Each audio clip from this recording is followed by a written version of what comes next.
transfronterer de la joventut celebrat on arribi el 2022, però tenim fundades esperances que una nova candidatura de projecte al programa Erasmus Plus ens permeti implementar un full de ruta de la joventut pirinenca amb la vista posada al 2030 a través de la celebració del proper fòrum amb una visió marcadament estratègica. Aquest fòrum busca afavorir la mobilitat i l'ocupació dels i de les joves. És important assenyalar que a través d'un projecte POCTEFA, el Trampolín 2, esperem garantir la celebració dels fòrums transpirinencs quarts, cinquè, sisè. Pel que fa a la salut,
l'hidrogen renovable, que avui es presenta a la signatura dels sigles presidents, pretén donar un impuls definitiu a aquesta estructura de col·laboració.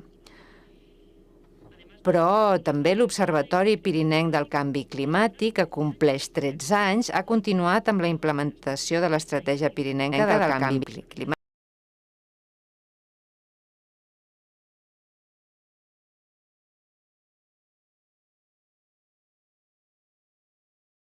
Al voltant de 5 sistemes.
Garapenaren ardurapeko unitate jarduerei dagozkien 350.000 euroko kotizazioak 710 euroko finantza-itzulpenak sortu ditu lurraldeetarako. Eta beraz, ikusten duguna da inbertsioaren itzulera oso positiboa dela, ala izan dela, bi kasuetan.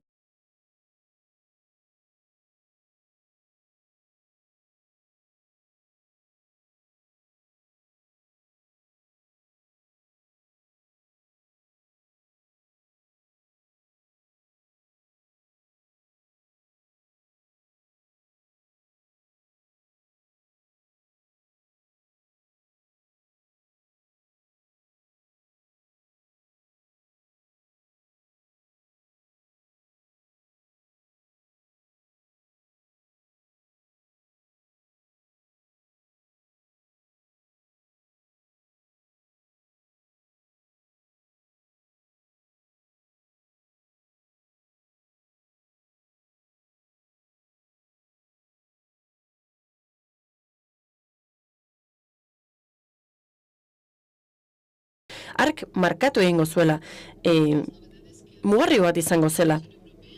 Izan ere, Europar batzordeak proposatutako berrikuntza guztiak Puktefaren jarraipen batzordeak onartu egin ditu, kudeaketa agintaritzak ala proposatuta, besteak beste, bost eremu funtzionalak sortu dira, eta haien lurralde estrategia barneratuak, bestalde mikroproiektuak edo proiektu txikiak ere bai, eta gobernantza hobeari lotutako Interreg helburu espezifikoa bera ere bai. Izan ere, hor sartzen dira hainbat ekintza mugaz gaindiko lankidetzarako arazoak ekiditeko. Guk hori 2010az geroztik defendatu dugu, besteak beste, mugaz gaindiko frontera horiek ambulantzientzat irikita gotea. Eta hori adibidez lehentasun gisa jasotzen da Bartzelonako itunean. Eta horrek eman du bidea, horrek eman dio sorrera guk dugun osasun lantaldea sortu alizateko gure lantaldearen barruan. Bestalde, badaude beste lan batzuk, mugaz gaindiko lankidetzan, eta hor datuen inguruan eginda beste lan bat gerora zehaztuko dut, baina iruditzen zait gure lantaldea are urrunago iritsi daitekela. Nik azken batzorde esekutiboan, joan den urrian, bi kontu proposatu ditut, bi proiektu, eta nik zuzendari gisa izango ditudan azken bi urte hauetan horretan jardungo dut buru belarri. Lehen helburua izango litzateke Interreg helburu espezifikoaren datuak biltzeko ekintza hori bultzatzea eta datu bilketa hori lantzea. Horretarako lantalde bat sortu beharko genuke, geo-atari estatistiko bat sortzeko Pirinioen inguruko datuak biltzeko. Horretarako Masifeko komisariotzarekin eta INSErekin, Espainiako aldearekin batera lan egin beharko genuke eta autonomia erkidegoko instituto estatistikoekin ere bai, noski, eta baita Andorrako printzerriarekin ere. Zergatik? Gaur egun ere mugaz gaindiko datuak falta zaizkigulako, falta larri badugu. Eta programazio bakoitzaren hasieran 7 urtetik behin diagnostiko bat egin behar dugu lurralde bakoitzerako eta beti dugu arazo berbera, datuak falta zaizkigun, mugaz gaindiko datuak. Beraz, hori lortuko bagenu, geo-atari hori lortuko genuke, egingo genuke, OPCC erakundeak duenan erantzekoa, gaur egun hilabetean 2000 aldiz bisitatzen dute. Atari orokor bat da eta etengabe martxan egotean nahiko genuke, eta nahiko genuke etengabe gure lantaldearen bultzada jaso zezala. Bigarren lan hildoa zein da? Bi komunitate tematiko bultzatu nahiko genituzke, MED programan daudenaren antzerakoak, eta horietan gai antzekoak lantzen dituzten proiektuak bildu daitezke eta konexoa sortu. Baina gu are ambiziotsuagoak garenez, zer nahiko genuke? Erantziko genuke berrikuntza pixka bat ere bai. Lehen komunitate tematikoa izango litzateke babes zibilari eta mugaz gaindiko osasunari buruzkoa. Eta hor sartuko genituzke Puktefan gai horren inguruan sartutako programa proiektu guztiak eta osasungintzako gure lantaldeko kide guztiak, badakizue agentziak daudela hor, Okzitaniakoa, Akitania Berrikoa, Osakidetza, Aragoiko 071, Katsalut eta Nafarroako eta Andarroako pareko erakundeak. Helburua da programazioaren bukaeran ardatz nagusi batzuk ezartzea etorkizuneko estrategia baterako. Pirineo osoetarako, babes zibilean eta osasungintzan. Bigarren lan hildoa, izango litzateke klima aldaketaren ingurukoa. Hor, parte hartuko lukete, gai hori jorratzen duten POCTEFA proiektu guztiek, baina ez hori bakarrik. Hor, sartuko nituzke, bestalde, gure LIFE proiektua, Pyrenees for Climate izenekoa, izan ere, proiektu horretako bazkide asko daude, 55 dira zuzen ere, eta horiek ere bultzatzen dituzte POCTEFA proiektuak. Guk, hori lotuko genuke, Masif horretako komisariotzarekin eta bere planarekin, eta behar bada sartuko genituzke Sudoeko proiektuak ere, gai horren inguruan programatuak daudenak. Zein da helburua?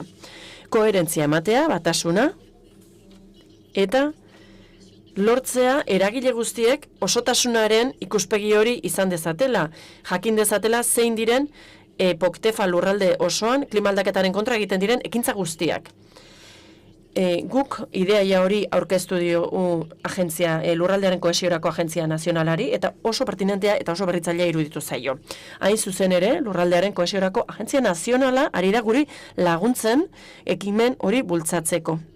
Eta iruditzen zait bi ekimen horiek, hau da, komunitate tematikoen bi ekimen horiek, aukera emango liguketela programazio bat edukitzeko, 2028-2035 bitarterako, eta oso proiektu sendoak eta iraunkorrak eta estrategikoak izango liratekela. 2 minutu baino ez ditut, eta aprobetxatu egingo ditut presidentetzari eskerrak emateko, haren idazkari nagusiari ere bai, eman didaten konfiantzagatik, ZTF, gure lantaldearen ekipo osoari, POCTEFA lantaldiari ere bai, haiek kudeatzen dituzte bi programen gain jartzea ere, hau da, itxiera egiten dute, alde batetik, aurreko denboraldikoa, eta 27 lanaldia bultzatzen dute. Eta gure lantaldearen talde osoari ere eskerrik asko esan nahi diet. 13 urtez ari dira lanean, 13 urte baino ez du gure erakundeak. Azken 3 urteak oso biziak izan dira. 2019an Pirineoen klima txosten aurkeztu genien New Yorken nazio batuei. 2021an klima aldaketaren Pirineotako estrategia aurkeztu genuen, eta parte hartze etapa luze bat egin genuen 600 pertsonak baino gehiago hartu zuten parte, eta 20 milioiko finantzaketa lortu genuen horren ondoren azkenean estrategia hori martxan jartzeko. Estrategia hori garatu behar duen taldea, ardura hori duen taldeak 4 lantalde bultzatu ditu, hain zuzen ere, gazteria, osasungintza, kultura eta hidrogenua, denek dute idazkaritzaren bultzada, eta parte hartu dute 7 hautagaitzan. Sudoe, Horizon Europe eta POCTEFA programen deialdietan. Talde administratiboari eskerrak eman nahi ezkiot izan ere, haiek jartzen dituzte zutabeak guk lan egin alizateko. Eta komunikazio ardurak ere oso ongi gauzatzen dituztelako. Hartara, komunikazio jarduera guztiak koordinatu dituzte, PLR-enak, eskerrik asko, eta honekin bukatuko dut.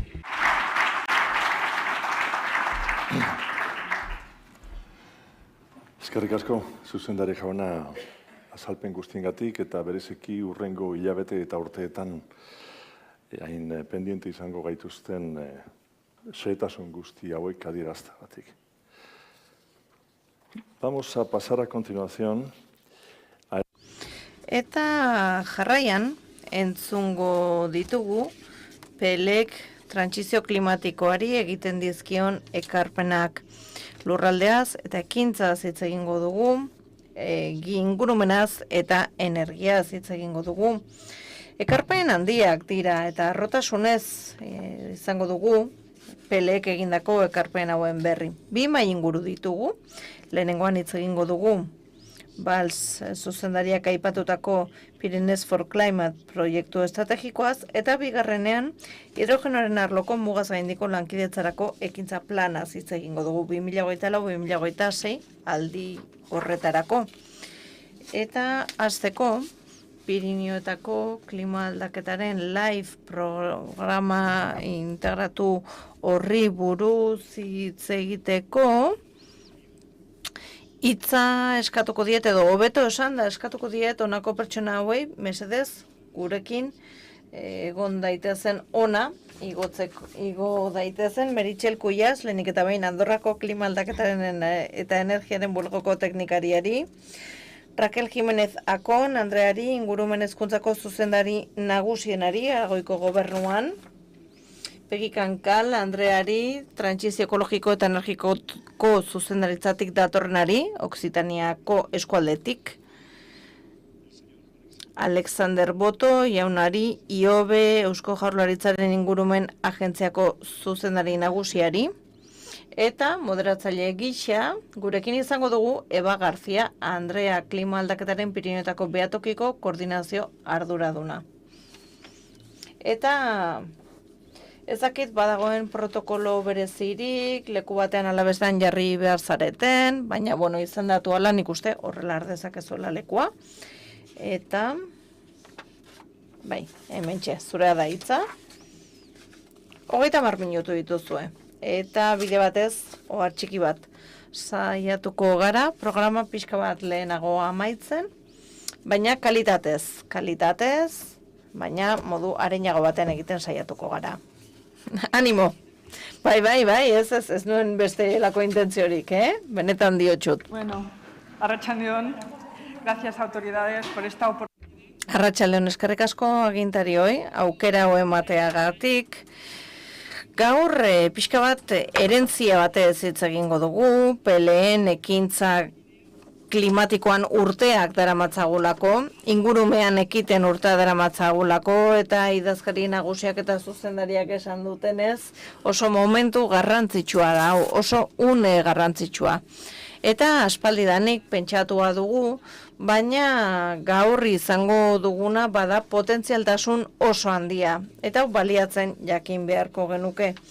Eta lehenik eta behin eskerrak eman behar dizkiegu, esku hartu duten lurraldeei, gobernuei, 7 lurraldeetako gobernuei, baita ere zientziaren arloko, sektore ekonomikoetako eragile guztiei, erakunde guztiei, eta sarean lan egiten duten erakunde horiei guztiei, haiei esker Pirinioetako eremu osoari heltzeko aukera dugulako. Gaur 4 protagonista izango ditugu gurekin, gobernuetatik egiten dute, beraiek partaidetza, eta proiektua labur-labur azaltzen saiatuko gara.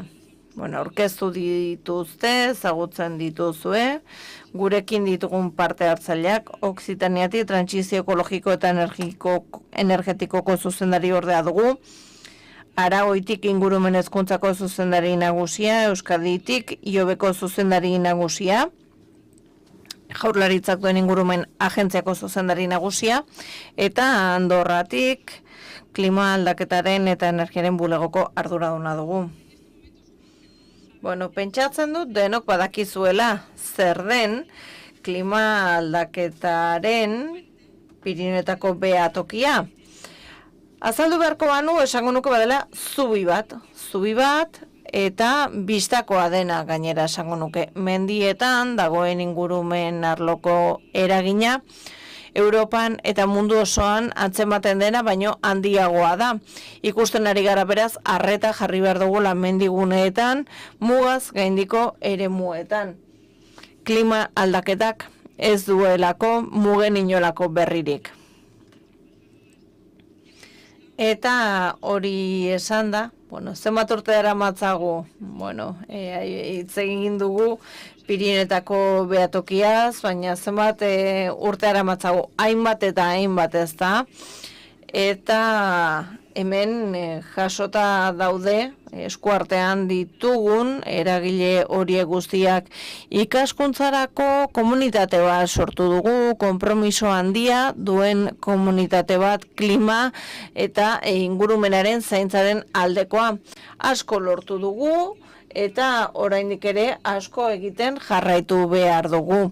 Poktefa proiektuak eta besterako proiektuak izan ditugu, gure aleginak gauzatzeko baliagarriak izan direnak, 2020an bagenuen proiektu integratzaile bat, gaur egun martxan jartzen dugun proiektu honetan laguntzen diguna. Eta gero eta gehiago, hitz egiten dugu proiektuen ugaritasunaz, eta proiektue bakoitza bere izena izan behar du, baina ezagutza bateratuta egon behar da, eta bildu egin behar da, eta horretarako daukagoen zuzen ere Pirinetako behatokia.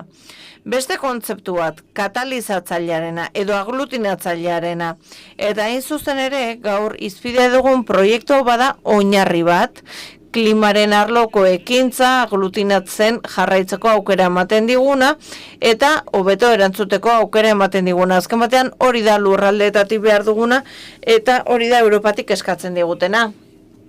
Eta hori guztia aipatu den EPIC estrategia erabiliz. Duela 2 urte aurkeztu genuen Alpen egintzen osoko kontseiluan eta harrezkero hainbat proiektu jarri ditugu martxan. Proiektu hau edo ekimen hau bada behar dugun finantzaketaren 30% emango diguna, baina Poctefa proiektu guztiek ere helburu horrekin bat egin behar dute, bere ekarpena egin behar diote, eta baditugu ere beste zenbait eragile laguntzen digutenak ingurumen egokitzapenerako eta barretarako. Guztia badator proiektu federatzaile bat izateko, 20 milioiko zuzkidura du, 7 urte eta erdian burutuko da, eta amaitzeko, eta espero du galderen bidez sakontzeko aukera izango dugula, amaitzeko badaukagu esan bezala hemen gurekin gobernuetako protagonista diren 4 ordezkari, eta gure asmoa da, pixka bat helaraztea proiektua zertan den, eta galderekin hasiko naiz, lehenengo galdera, eta hasiko gara mendebeldetik ekialdera, beraz, Okzitaniarekin hasiko gara. Lehenengo galdera, zuretzako da, Okzitania proiektu honen parte da, eta erantzunkizun maila handia du. Erantzukizun maila handia du, hain zuzen ere funts osagarriak zue bideratzen dituzuelako. Zer esan nahi du proiektu honek zuentzat, eta zer iruditzen zaizue dela berritzaileena? Behatokiari berari dagokionez eta Okzitaniari dagokionez. Okzitanian funts osagarri horiez arduratuko gara. Finantzaketaren 60% badugu dagoeneko gaur egun, eta saiatuko gara batez ere modu berritzaile batean behatzen klima aldaketa. Eta saiatuko gara ere egokitzeko politikak aplikatzen. Hain zuzen ere, behatokien bihotzean daudelako bioeskualde deritzen horiek. Eskualdetako politikez harago joaz eta ekosistemaren ikuspegi hori dugu oinarri. Horrek hainbat abantaila ditu klima aldaketari aurre egiteko batetik.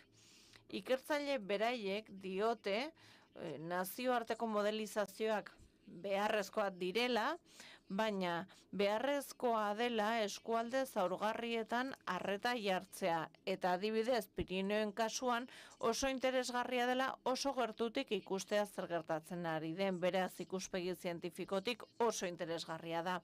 Lankidetzaren ikuspegitik ere 55 kide ditugu eta beraz oso interesgarria da.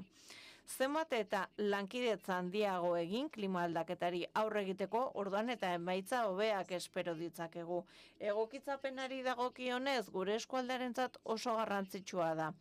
Eredu ekonomikoak egokitzea eta batez ere mendikoak presidenteari eta gobernuari izugarri interesatzen zaizkio mendiekin lotutako jarduerak. Landa eremuko jarduera ekonomikoak, turismoa eta abar. Beraz, gure iritziz, Pirinioetako behatokiarekin lotutako funts hauek oso momentu aproposean iristen dira. Baditugu ere eskualdeko proiektuak eta iruditzen zaigu honek berrikuntzan izugarrizko mesede egingo digula.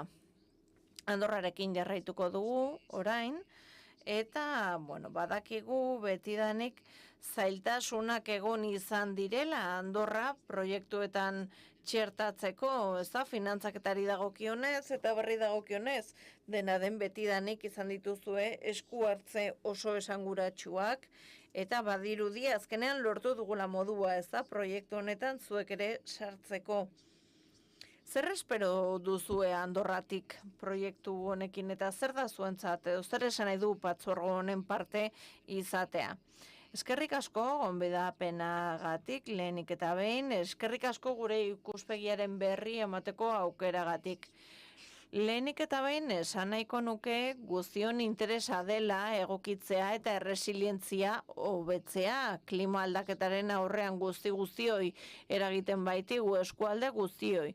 Zentzu horretan, ezin genuen esan, ez genuela horrelako proiektu batean egon nahi. Gure kasuan, esan duzun bezala, ez dago zuzeneko finantzaketarako aukerarik, baina, dena den, akordio bat lantzen ari gara Europar Batasunarekin finantzaketa lortu ahal izateko. Andorraren kasuan bestelakoa izango da egoera finantzaketari dagokionez, baina lehenik eta behin interes propio bat dugu. Jakin nahi dugu nola funtzionatzen duen horrelako proiektu batek, nola kudeatzen den kasu honetan live finantzaketa jasotzen du, eta agian hori bada gure lehen interes, gureko iagoa esango nuke eza, hori ikasi nahi dugulako. Bestalde ere, bistakoa da, mugaz gaindiko lankidetzan ari garela aspaldidanik eta kasu honetan gure ekarpena egin nahi dugu finantzaketak gure aldetik etorri beharrekoa izan arren. Interesatzen zaizkigu horrelako mugaz gaindiko proiektu transnazionala guztiontzat mesedegarriak direla iruditzen zaigulako. Mugaz gaindiko eremua behar ditugu, sustatu behar ditugu, eta ikasten duguna eta jardun egokiak gure lurraldeetara ekarri behar ditugu. Eta Europatik iruditzen zaigu administrazioak bere ekarpenak egiteko aukera izan beharko lukela gure kasuan adibidez finantzaketa ekarriz gobernuaren aldetik ikerketarako edo bestelako lankidetza proiektu batzu sustatzeko. Eta live proiektuari berari dagokionez, Andorrak aukera izango du proiektu honetan parte hartzeko eta proiektu honen eskala gure herrialdearena baino handiagoa da. Eskala honekin beraz, harremanetan egongo gara bestelako ikerketa erakunde batzuekin. Eta kasu askotan esango nuke hauxe dugula modu bakarra erakunde horiekin harremanetan egoteko. Aukera emango digu ere profesionalak trebatzeko, eskudunak diren administrazioetan, baina baita ere sektore pribatuan badakigulako haiek ere parte hartuko dutela. Eta bestalde iruditzen zaigu ere oso interesgarria dela edukitzea erreplika bat gure kasuan ere antzeko proiektuak martxan jarri ahal izateko. Beraz, lankidetzarako arrazoiak ugariak dira gure kasuan.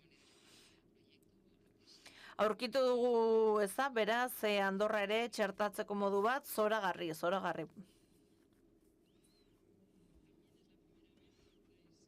Lehen aldia da, ere bazkide onuradun gisa sartzen zaretera klimaren arloko proiektu batean, zuen kasuan, baliabideak eskuratzeaz gain, zuen kasuan nola ulertzen duzue tokiko administrazioetara iristeko behar hori, lurraldera iristeko behar hori. Eskerrik asko. Bueno, lehen aldia da, bazkide onuradun gisa sartzen garela eta gure kasuan lehenaldi honetan lurralde osoarentzat oso garrantzitsua da PLR-en arloan egiten diren beste lankidetzen moduan proiektua berez mugaz gaindiko proiektua da. Eta iruditzen zaigu eskualde eta lurralde guztien esku hartza izatea balioa ematen diola proiektuari berari. Eta baliabideak aipatzen ditugunean ez ditugu aipatzen soilik baliabide ekonomikoak, baita ere pertsonala, baita ere zientifikoak, baita ere sinergiak sortzen direla, hori aipatzen dugu. Eta toki mailan klimaren aldeko ekintza lan egiteko modurik onena toki mailatik datorrela iruditzen zaigu. Eta are gehiago, mendi eremuetan zaurgarritasun berezia daudelako, eta inzuzen ere hor klimaren aldeko ekintza toki mailan jorratzea da onena. Kasu honetan, Aragoitik eta Nafarroatik ere baditugu klimaren aldeko eta energia jasangarrien aldeko planak. Eta modu paraleloan garatuko ditugu bai Nafarroan, bai Aragoien. Eta gure helburua da bukaeran emaitza gisa dokumentu metodologiko bat partekatu ahal izatea, baliagarria izango dena mendigune guztientzat. Oso interesgarria ez da, eta oso interesgarria ere kombinazio vertikal hori ez da. Erakunde guztiak ere lerrokatuta egotea helburua bete ahal izateko. Europatik aitortza bat jasotzen dugu, finantzaketa bat lortzen dugu, baina toki mailaraino iristen gara ez da. Eta sektore ugaritara iristen gara ere. Hainbat lantalderen bidez mendiko ekonomiaren alde ez da, Oksitanitik azaldu diguten bezala. Bueno, goazen orain azkeneko ordezkariaren gana. Euskaditik badakigu ez dela lehen life estrategikoa, Pirineotako lurraldeari eragiten diona bada, lehena Europan aldiz mugaz gaindikoa dena, ez da?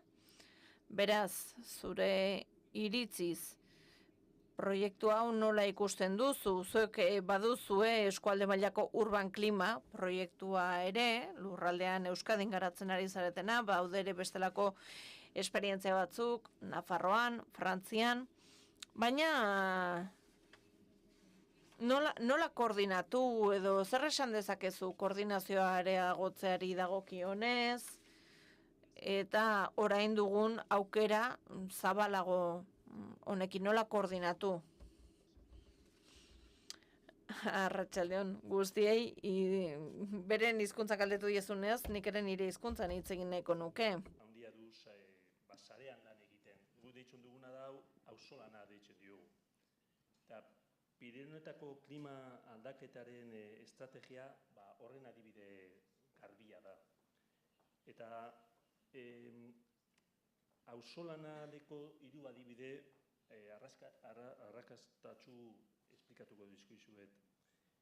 Lehenengoa, 2019 urtean, abian jarri zen Life Urban Klima, zuk esan duzun bezala proiektua.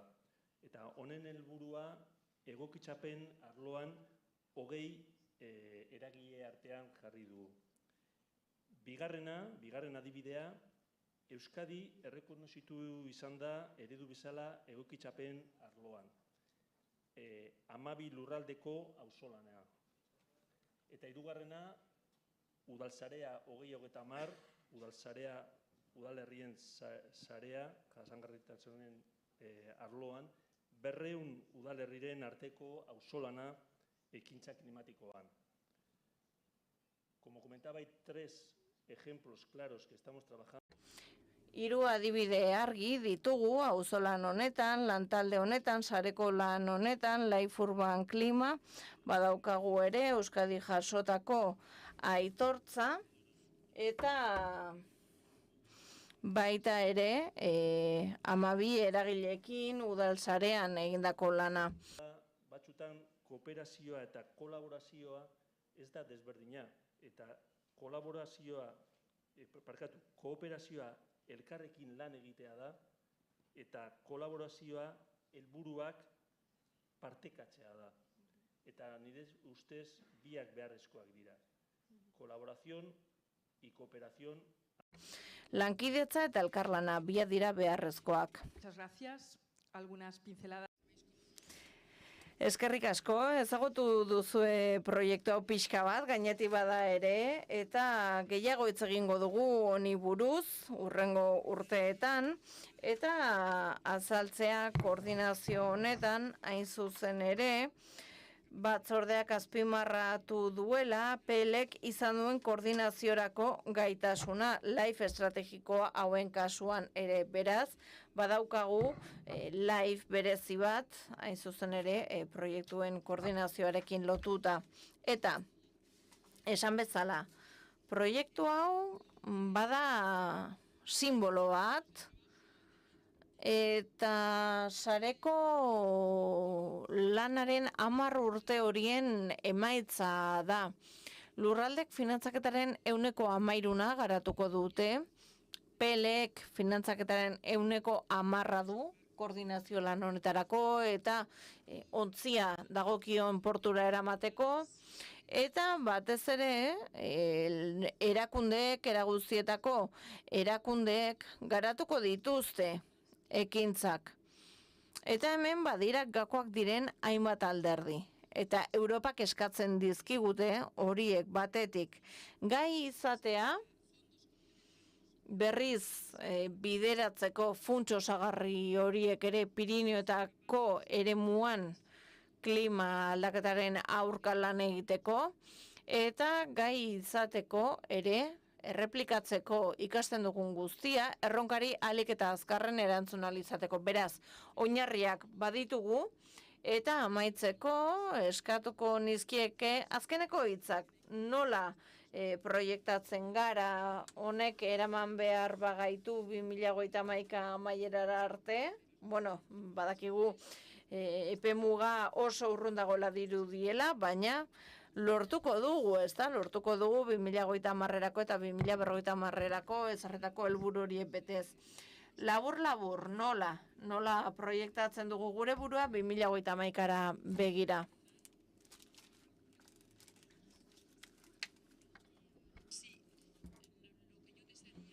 Nik nahiko nuke gu gai izatea gazteak erakartzeko. Baditugu kanpainak energia berriztagarrien alde, eta iruditzen zait gazteengan hau guztia komunikatzeko gaitasuna izan beharko genukeela.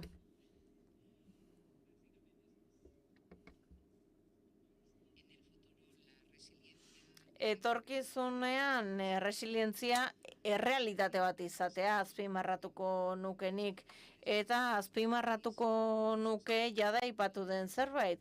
Guk badugu zerbait ederki dakiguna, eta da elkarrekin indartsuago garela, sendoago garela, horrela lortuko dugu erresilientago izatea. Aragoitik iruditzen zaigu kudeaketa jasangarriak emango diela sostengu bat Pirinioei. Proiektuari dagokienez, Policy for Action eta Knowledge for Policy Action, hau da ezagutza politiketara eta tokiko ekintzetara bideratzea funtsezkoa dela. Hau da, guztia, utziko zaitu zego pixkat gogotsu, gehiago jakiteko, eta espero dut denborak zorrotz, betetzeko gai izango nintzela, eta hurrengo parte hartzaileentzat denbora utziko nuela. Eskerrik asko eta zorionak guztiei proiektua lortzeagatik.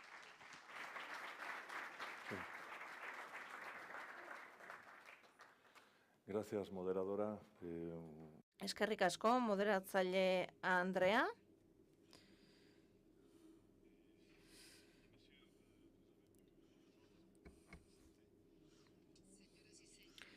Jaun Andreok, ikusi duzue zera arrakasta handia izan duen klima aldaketaren aldeko estrategia honek. Eta, bigarren mai inguruari heltzeko, Pirinioetan hidrogeno berriztagarria sustatzea izango dugu gai, mugaz gaindiko lankietzaren indarra Pirinioetan hidrogena sustatzari dagokionez. Gurekin izango ditugu honako pertsona hauek: Mar Paños, Aragoiko Gobernuko Industria Sustapeneko eta Berrikuntzako zuzendari nagusia, eta Hidrogeno Aragon Fundazioko presidente ordea. Inigo Ansola jauna, Energiaren Euskal Erakundeko zuzendaria. Iman Lumalia Andrea, Trantsizio Ekologiko eta Energetikoko zuzendaritzako kidea, Okzitaniako eskualdetik. Mesedez, joan zaitezten mendik igotzen, eta aurreko mai inguruan bezala jardungo dugu. Eta azkenik, gurekin izango dugu Uxue Itoiz, Nafarroako Gobernuko Energia IGGGIB. Ez dago, Uxue ez da etorri. Bueno, barkatu ba. Moderatzaile lanetan, Carles Aleix izango dugu. Proiektu, teknologia eta proiektu berdeen agentziatik, Andorratik, Andorra Businessetik. Bé, bona tarda a tothom, distintes autoritats. Moltes gràcies. Arratsaldeon, agintariok, eskerrik asko, antolaketagatik ore bat da, mai inguru hau moderatzea. Aurkezpenak eginda, jakinda denbora gutxi dugula, guazen mamira. Eskerrik asko, guztio jonatortzagatik, zalantzarik gabe oso interesgarria izango da gaur arratsaldeko solasaldia.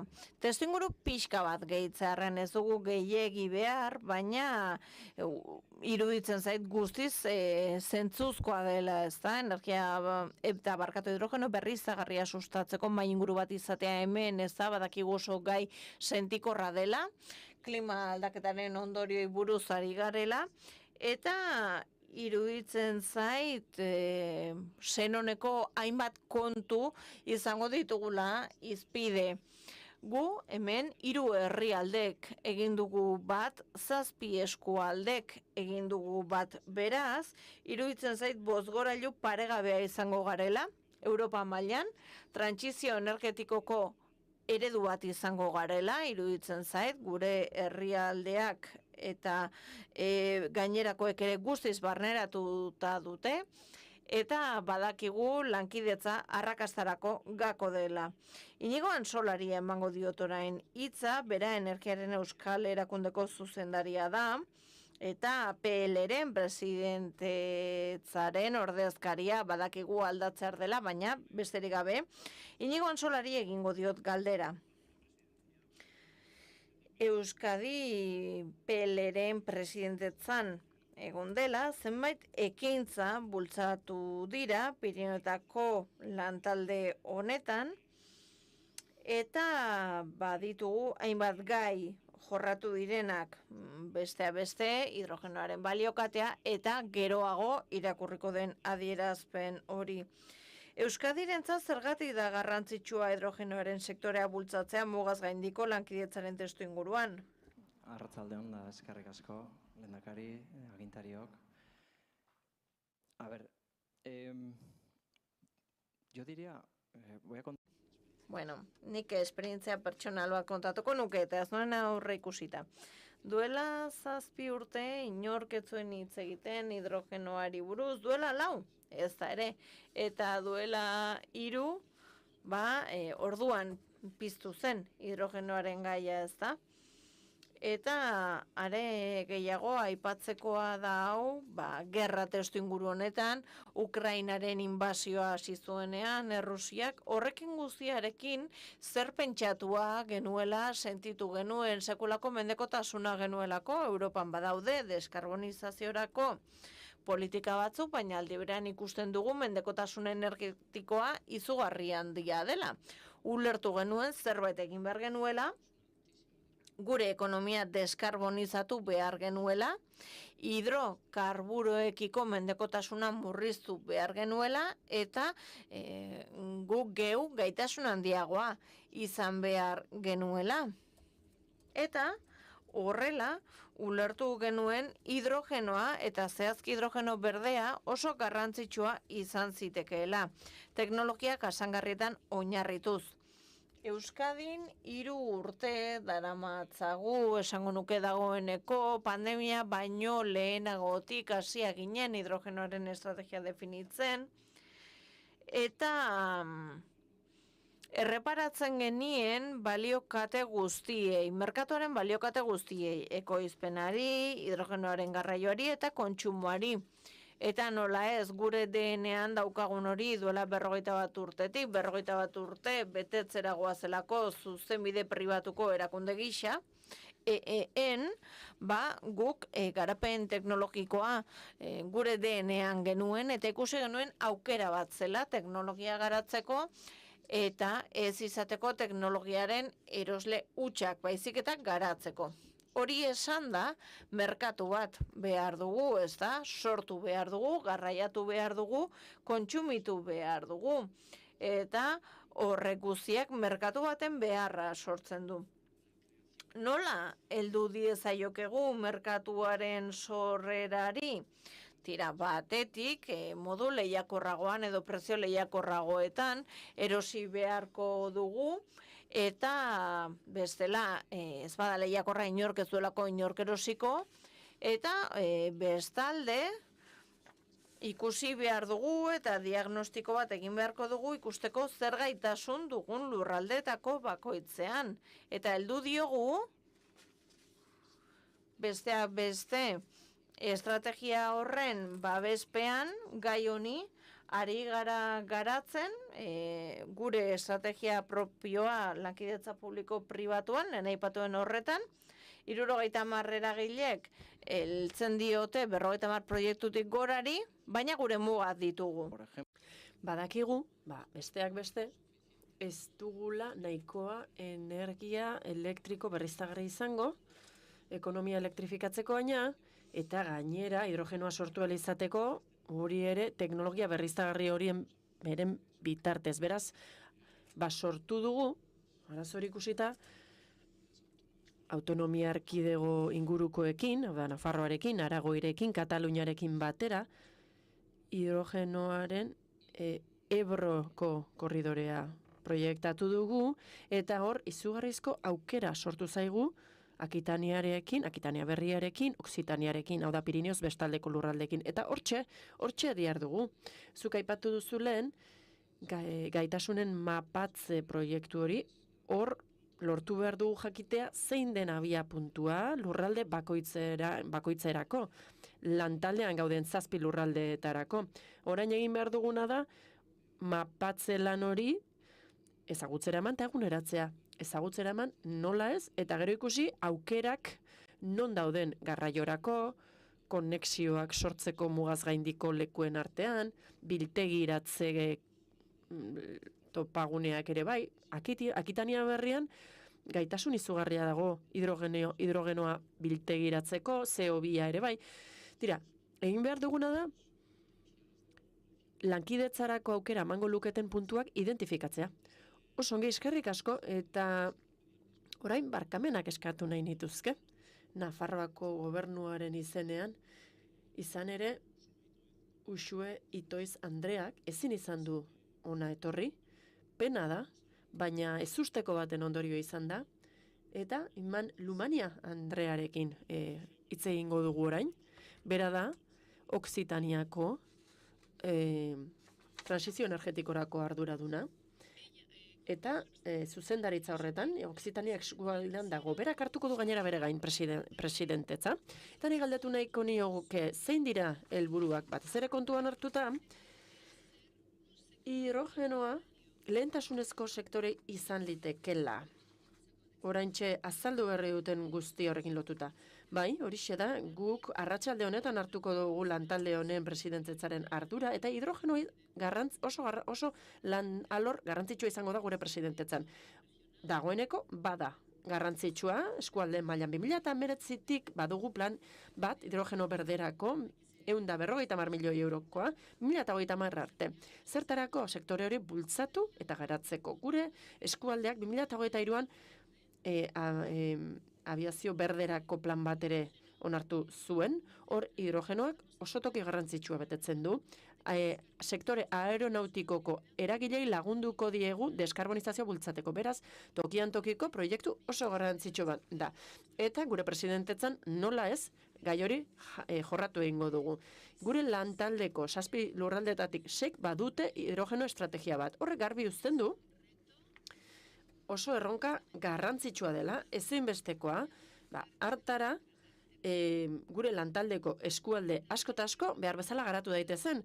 Gainera lantasuna da, izan ere gure lantaldea, Pirineotako lantaldea, oso plataforma erabilgarria eta interesgarria da lurralde guztietarako. partekatutako posizioak defenditu ahal izateko, batez ere gaur egun oso erabaki garrantzitsuak hartzen ari delako Europa mailan batez ere korridoreak nola egituratu, hidrogenoaz ari gara. Eta asko pasatuko dira gure lurraldeetatik, besteak beste, Ebroko korridorea eta behar bada Atlantikoa ere bai. Beraz, gai garrantzitsua dugu hau. Eta hau lehentasuna izan dadin, gure lurraldeetako eskalara egokitu dadin, guk egituratu beharko dugu ikuspegia mankomun bat. Eta horixe ari gara egiten hidrogenoaren lantaldearen esparruan. Joan den udaberrian, elkarrekin lan egin genuen 7 lurraldek, hautagaitza baten inguruan. PIGEN proiekturako hautagaitza zen, POCTEFA proiektu baterako hautagaitza zen, eta hemendik gutxira ezagutuko dugu horren emaitza. Aukeratzen baldin bagaituzte, oinarri batzuk ezarri ahal izango ditugu mailaz gaindiko, mugaz gaindiko hidrogeno estrategia bat garatzeko. Eta hartara ikuspegi hori edatu eta bultzatu ahal izateko. Gainera, PIGEN proiektu honekin batera, modu paraleloan, hidrogenoaren lantaldea ere bultzatuko dugu. Hor, plataforma bat izan dezagun, ezagutza trukatzeko, esperientzia trukatzeko, eztabaidarako eta esperientziako betzeko eta sakontzeko. Ikuspegi partekaturako estrategia hori izango da gure presidentetzarako lehentasunetako bat. Epe ertain edo luzera, eraiki ahal izan dezagun hidrogenoaren aran mugaz gaindiko bat. Badugu potentzialtasuna gure 7 lurralde hauetan, hasteko 7 horetatik 6 badute dagoeneko hidrogenoaren estrategia bat, ekoizpen, banaketa proiektua dituzte, eta beraz, hau dena batuta, hau da, helburu partekatu hauek denak batuta, 3.000 ibilgailu arin eta astun baino gehiago izan dezakegu. 150 hidrogenera baino gehiago. Eta hau 2030 horizontearekin lortu behar dugu. Beraz, nahiko hurbil dugu ikusmuga hori. Gainera, gure lurraldean dugun ekosistema horretako elementu ez aparte badugu hori dena edatzeko, zabaltzeko gaitasuna. Baditugu sistema osagarri batzuk, adibidez Oksitanian portuak ditugu, garrantzitsuak dira. Gero, Bartzelona, Bordele, hor daude, eta Port-la-Nouvelle ere bai, Oksitanian. Eta hor hainbat eta hainbat azpiegitura daude. Besteak beste, aireportuak. Eta horietan, proiektuak ari dira martxan jartzen hidrogenoa garatzeko. Ez bakarrik Oksitanian, Katalunian bertan ere bai, besteak beste. Eta hidrogenoarekin ibiliko diren trenen proiektuak ere badaude. Izugarrizko potentzialtasuna dute proiektu hauek hidrogenoa bultzatzeko. Eta mugaz gaindiko hidrogeno aran bat sortzeko. Ideia da ekosistema horiek konektatzea. Logistikari dagokionez, eta hidrogenoa entregatziari dagokionez. Eskerrik asko, espero dugu hautagaitza horrek arrakasta izango duela eta emaitza bat ekarriko digula. Eta oso pozik entzungo dugu, irrikitan egongo gara, jakiteko noraino iritsi gaitezkeen teknologia hori deskubritzeko. Horrekin batera, beste eredu batzuekin batera, horri esker, gere mendekotasun energetikoa asko murriztu ahal izango genukelako. Eta gainera, ekintza planak aipatu ditut hidrogenoaren arana, Ebroko korridorea, eta beraz orain, mar baino begiratuko diot, bera da zuzendari nagusia sustapen ekonomikorako eta industriarako. Eta, entzun dudanez, ez dakit horrela da, esango didazu, baina Espainiak ikuspegi estrategiko horri dagokionez eta ekosistema bat sortzeari dagokionez, eta oker banabil, zuzenduko nauzu, baina Aragoik zer nolako ekarpena egin dezake, Nos hablaba de que hace 10 años, pues... Tira, Iñigok aipatu digu, ez da? Duela 10 urte, inortxok ez zuen hidrogenoa aipatzena, hidrogenoaren ekarpena deskarbonizaziorako. Zer esan, duela 20 urte hasi zen Aragoi teknologia horren alde apustu egiten, eta une hartan sortu zen Aragoiko hidrogenoaren fundazioa, Aragoiko gobernuaren laguntzarekin, eta hasi ginen ikertzen. Ez bakarrik ikertzen, baizik eta horrez gain, ikerkuntza hori industriara eramaten izan ere, industria sortu eta bultzatu nahi genuen. Eta gu nahi genuen ekonomiara helarazi gure ezagutza eta gure esperientzia hori. Horrek bultzatu ahal izan zezan gure ekonomia. Beraz, gu urte hauetan guztietan parte hartzen aritu gara, Europako 6 hidrogeno bailaretan parte hartu dugu, eta esperientzia horretatik hainbat gako ikasi ditugu, ekarri ditugu, eta iruditzen zait, orain sortu nahi dugun Pirineotako lantaldeetako bailara berri horretan, hainbat gako daudela arrakasta lortzeko, hasteko baliokate osoa barneratu behar dugu, produkziotik hasita biltegiratzeraino. Iñigok aipatu du. Guk ekoizpen bat izan dezakegu, hidrogenoa sortu dezakegu, baina merkaturik ez badago, zertarako da hau, zertarako izango da. Bigarrenik, hidrogenoaren bailara edo harana, hor sartzen da ekoizpena, biltegiratzea, energia, ikerkuntza, baina trebakuntza ere ezinbestekoa da. Trebatu behar ditugu gure gazteak, baina gaur egungo langileak ere bai, teknologia horiek ezagutu behar dituzte, etorkizunean lanerako erabiliko dituzte, eta langile trebatu horiei esker, industria berri bat elikatu ahal izango dugu, teknologia berri horiei lotua ongo den industria bat, eta bailararen beste kontzeptu horrek beste bigako ematen dizkigu, batetik eskualdeen arteko lankidetza, adibidez, hau da, adibide bat, gure lantaldea, Pirineotako lantaldea, eta hortxe sinatuko dugu gero hitzarmena. Elkarrekin lan egin behar dugu, potentzialtasunak partekatu behar ditugu, bakoitzak bere esperientziak izango ditu, baina deno ditugu gaitasun batzuk eta osagarriak izango dira. Eta horri esker, balioa emango diogu lurralde bakoitzaren garapenari, eta garapen hori bultzatu ahal izango dugu, eta gainera, Europako lankidetza ere hor dago, ez bakarrik poktefan, baizik eta hidrogeno bailara guzti horiek, Europar Batasuna bultzatzen ari den proiektu hori guztiak. Eta Aragoi, hortan, Regional Pilar eko ordezkari da, Hydro in Europe, esparruan, eta S3 hidrogeno bailaren espezializazio adimentsuaren ordezkari ere bada, eta hor, guk sortu nahi dugun balizko bailara berri horretan iruditzen zaigu ekarpen egin dezakegula. Plangintza da beste gako garrantzitsu bat, aipatu dugu estrategia bat behar dela, estrategia bat badugu 6 eskualdek, Aragoin, 4. plana dugu orain, hidrogenoaren 4. plan zuzendaria, eta hor ezarri nahi ditugu hildo nagusiak, norabidean ez galtzeko, eta azkenik beste gako garrantzitsu bat da errealismoa. Eta zentzu horretan, ez dugu joan behar gure teknologiak ahalbidetzen digun hori baino urrutirago, realistak izan behar dugu, industriari azaldu behar diegu, kontsumitzaile izan daitezken guztiei, hiritarrei, esan behar diegu hidrogenoaren teknologiak zer eman dezaken eta zerrez, bestela espektatiba gehiegi sortu litezke, eta behar bada ez lirateke beteko, eta orduan horrek teknologia hauek baztertzea ekarri ahal izango luke.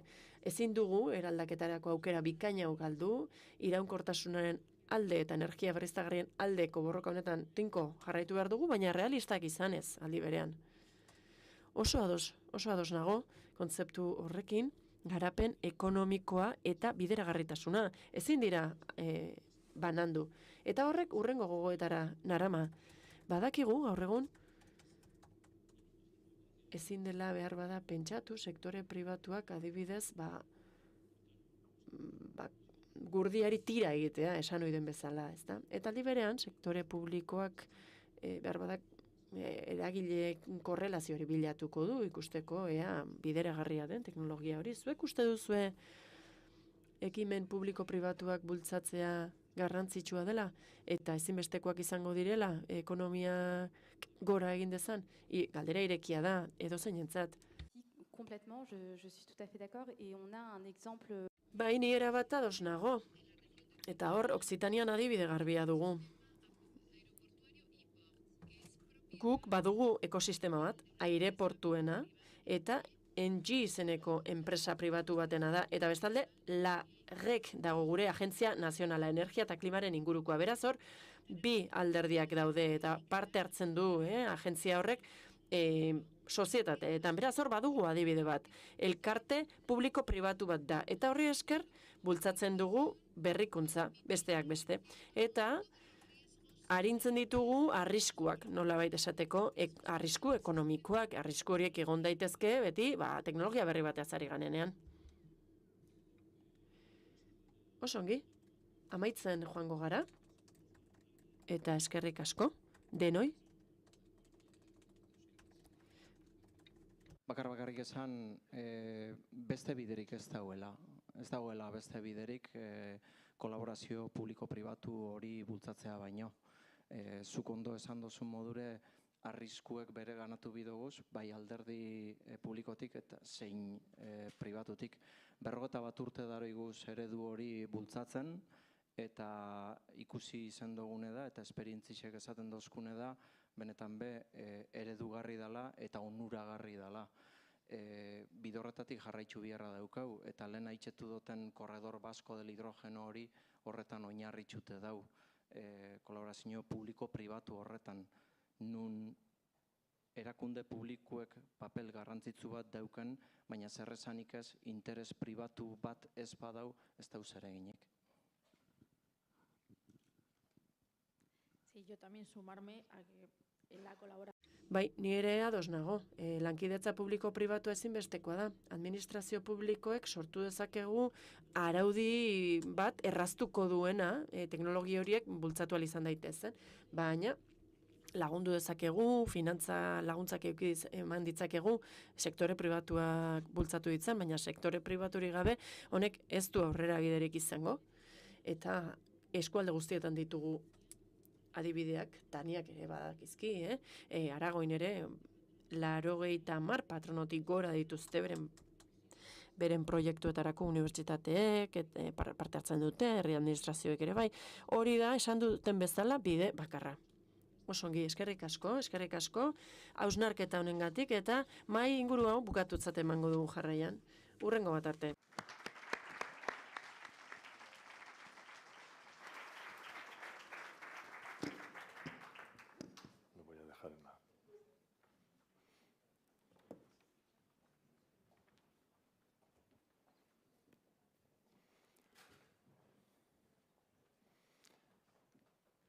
Jaun Andreak, mahai inguruan esan den moduan, azken urte eta hilabete hauetako hizketaldiek eta lanek hidrogeno berriztagarriaren sustapenerako konpromisoa idazteko balio izan dute.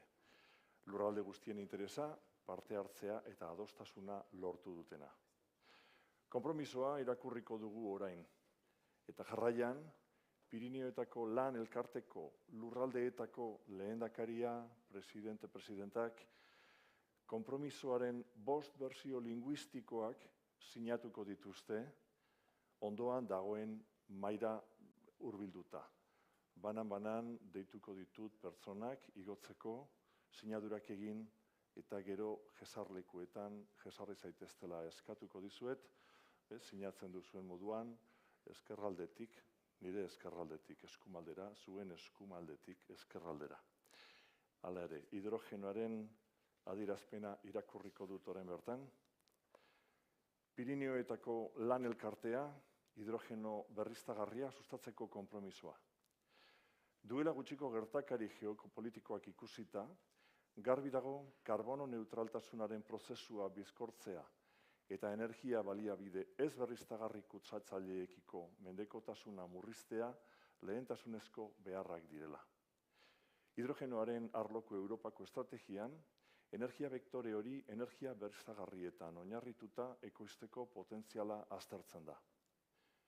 Hori, Europar Batasuneko lurraldean, energia transizioan eta deskarbonizazioan laguntzeko funtsezko urrats bat izango litzateke.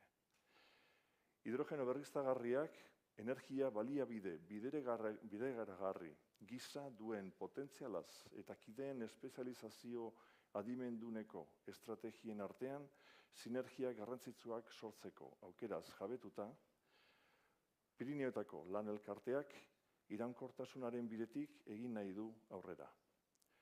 Bere lurraldeek zero berotegi efektuko gas isuriko ekonomia baterazko transizioa egin nahi dute, ekintza koordinatu baten bidez. Klima aldaketaren Pirinioetako estrategiak, PLek klima aldaketaren Pirinioetako behatokiaren bultzada sonetziak, klima aldaketa honen eraginak aztertu eta bere lurraldean horretara egokitzeko neurriak proposatzen ditu. De conformidad con la declaración del Consejo Pirineotako lan elkarteko osoko bilkurak, lehendakaritza Euskal Autonomia Erkidegoaren eskuetan zegoela, 2022ko azaroaren 30ean onartutako adierazpenari jarraituz Pirineotako lan elkarteak hidrogeno berriztagarria ekoitzi, garraiatu, biltegiratu eta erabiltzea sustatzeko konpromiso sendoa lortu nahi du honako helburu hauekin. Lehenik, hidrogenoaren ekonomia edatzeko mugaz gaindiko eremu bat sortzea. Europa mailan, Pirineotako lantaldearen posizionamendua indartzea, batez ere sortzen ari diren Europako azpiegitura proiektu handien esparruan, Pirineotan abiatzen ari diren proiektuak baliosteko eta kontuan hartuko direla ziurtatzeko, estatuen artean Pirineoez gaindiko interkonexio azpiegitura garatzeko egiten ari diren negoziazioak babestea, azpiegitura horiek energia honekuntzako iturriak diversifikatzen lagunduko dute, baita energia iturri berriztagarriak erabiliz, adibidez hidrogeno berdea eta biometanoa esaterako, deskarbonizazioa sustatzen ere lagunduko dute. Era berean, eskualdeek eta autonomia erkidegoek erabakitzeko prozesuan parte hartu izatea eskatzen du. Hainbat lurralde eskalatako estrategietan ezarritako deskarbonizazio helburuak betetzea. Batez ere, hidrogenoa garraiatzeko eta biltegiratzeko azpiegiturak abian jartzeko Pirineoez gaindiko lankidetza sustatuz. En outre, les territoires membres de la CTP encourageront la Gainera, Pirineotako lurralde elkarteko lurralde kideek eragile publiko eta pribatu interesduna konpromiso horretara atxikitzea sustatuko dute. Alderdi interesdun guztiak bildu daitezen Pirineoetan hidrogeno ekosistema bat sortzeko. Horrela, askotariko sektoreetan integratutako hidrogeno garbiko baliokaten garapenak sare lanaren eta lankidetza proiektuen bidez izango du jarraipena. Pirineoetako lan elkarteak mugaz gaindiko proiektuetan duen esperientzia ekimen honen eskura jartzen du. Mugaz gaindiko lankidetzan espezializatutako talde tekniko bat du. Helburuetatik proiektu espezifikoetara igarotzeko eta finantzak eta iturri osagarri egokiak aztertzeko beharrezko ezagutzak eta finantza baliabideak dituen talde bat da, hain zuzen ere. Lan hori argitu eta errazteko hidrogeno berriztagarriaren arloko lantalde bat eratu da eta lurralde kide guztietako sektore publiko eta pribatuetako hainbat adituk hartzen dute parte bertan. Behar duela. Baliabidetan oso efizienteak diren energia berriztagarrietan oinarritutako sistema energetiko bateranzko pausoak emateko. Sistema horrek herritar guztien eta bereziki Pirineoetako herritarren inplikazioa bermatu beharko du. Jasangarritasuna, osasunaren babesa, pobrezia energetikoaren murrizketa, horniduraren segurtasuna eta eremu geografiko horretan energiaren eskuragarritasuna bermatuz, baita ikuspuntu finantziario batetik ere. Horregaitik, guztiagatik, Pirineoetako lan elkarteko kide diren lurraldeek, beren eskumenetan, esperientzian eta etorkizunean, mugaz gaindiko lankidetza proiektuak eraikitzeko gaitasunean oinarrituta, ahalegin horretan konpromiso irmoa dutela berresten dute. Busturia, Bizkaia, 2023ko azaroaren 27. Sinadura egiteko, orain jarraian, lehendakaria, presidente, ministra, deituko zaituet, eta gero zutik gelditu mesedez, hasi gaitezken lehenengo Kataluniatik, barkatu, sekretari Rollo, si us plau, 5 firmas en cada versión lingüística. Bost sinadura, eman itzazu arren, hemen, bersio linguistiko bakoitzerako.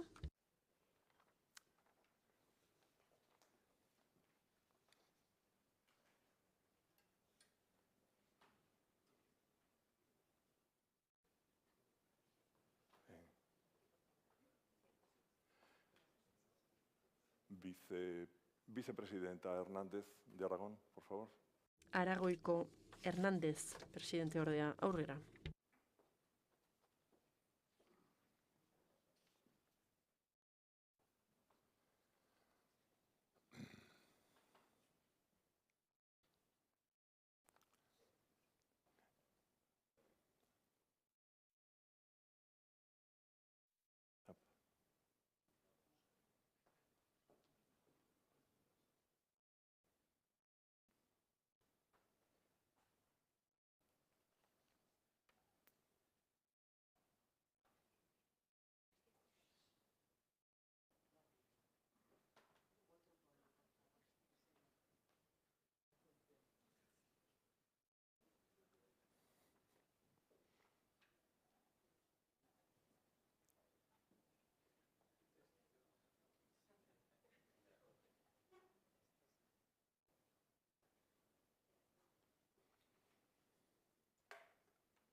Monsieur le Président Rousset, s'il vous plaît.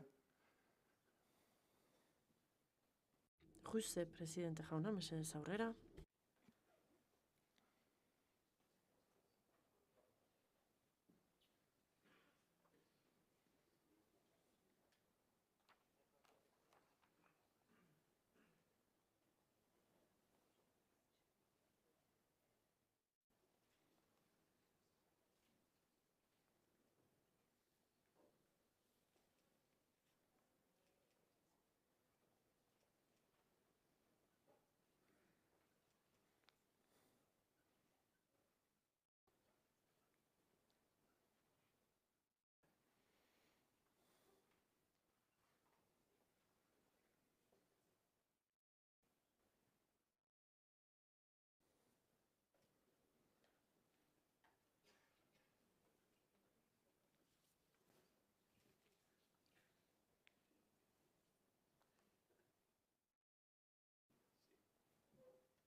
Ministra Tor, por favor.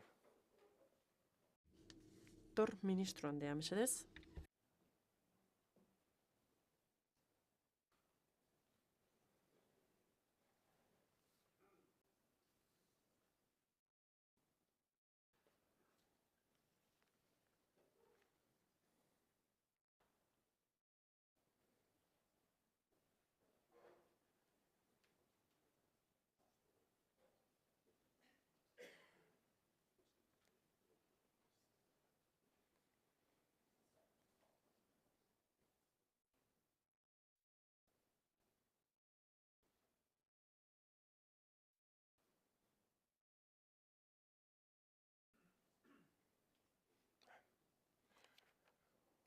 Ollo presidenta ordea, mesedez.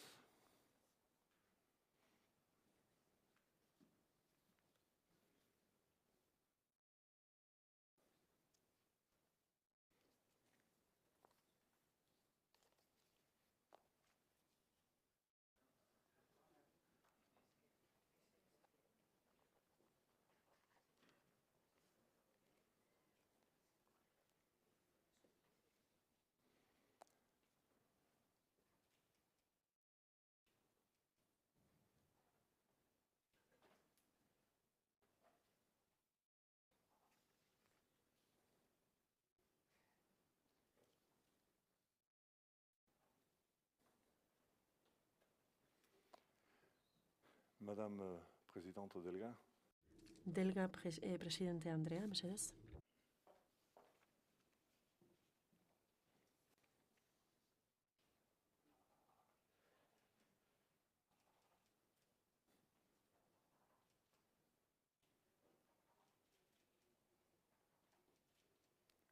Merci beaucoup. Eta Mila esker.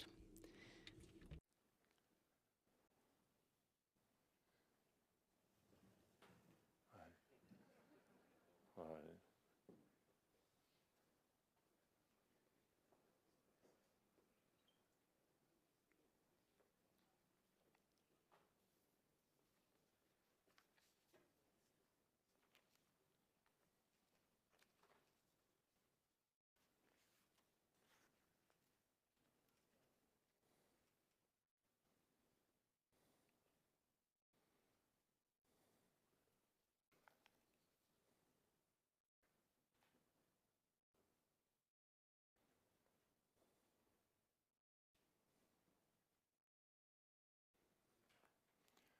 Eskerrik asko, presidentak. Jesarri zaitezkete, mesedez. Vous pouvez vous asseoir. Oui, là même, s'il vous plaît. Ah oui. Maintenant, vous restez sur scène, hein, avec nous. Orain, ondo iruditzen baldin bazaizue, mesedez gelditu zaitezte hemen holtzan. Azken bi pasarte garrantzitsuenetara goaz arratsalde honetan.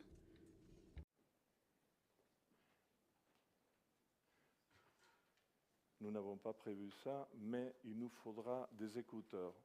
Si pueden hacer... Bai, ez genekien, baina itzulpen aparatua beharko ditugu hemen. Presidente jaun Andreentzat, noski? Bai. Bai, lehendakariarentzat, bai. Oso ondo.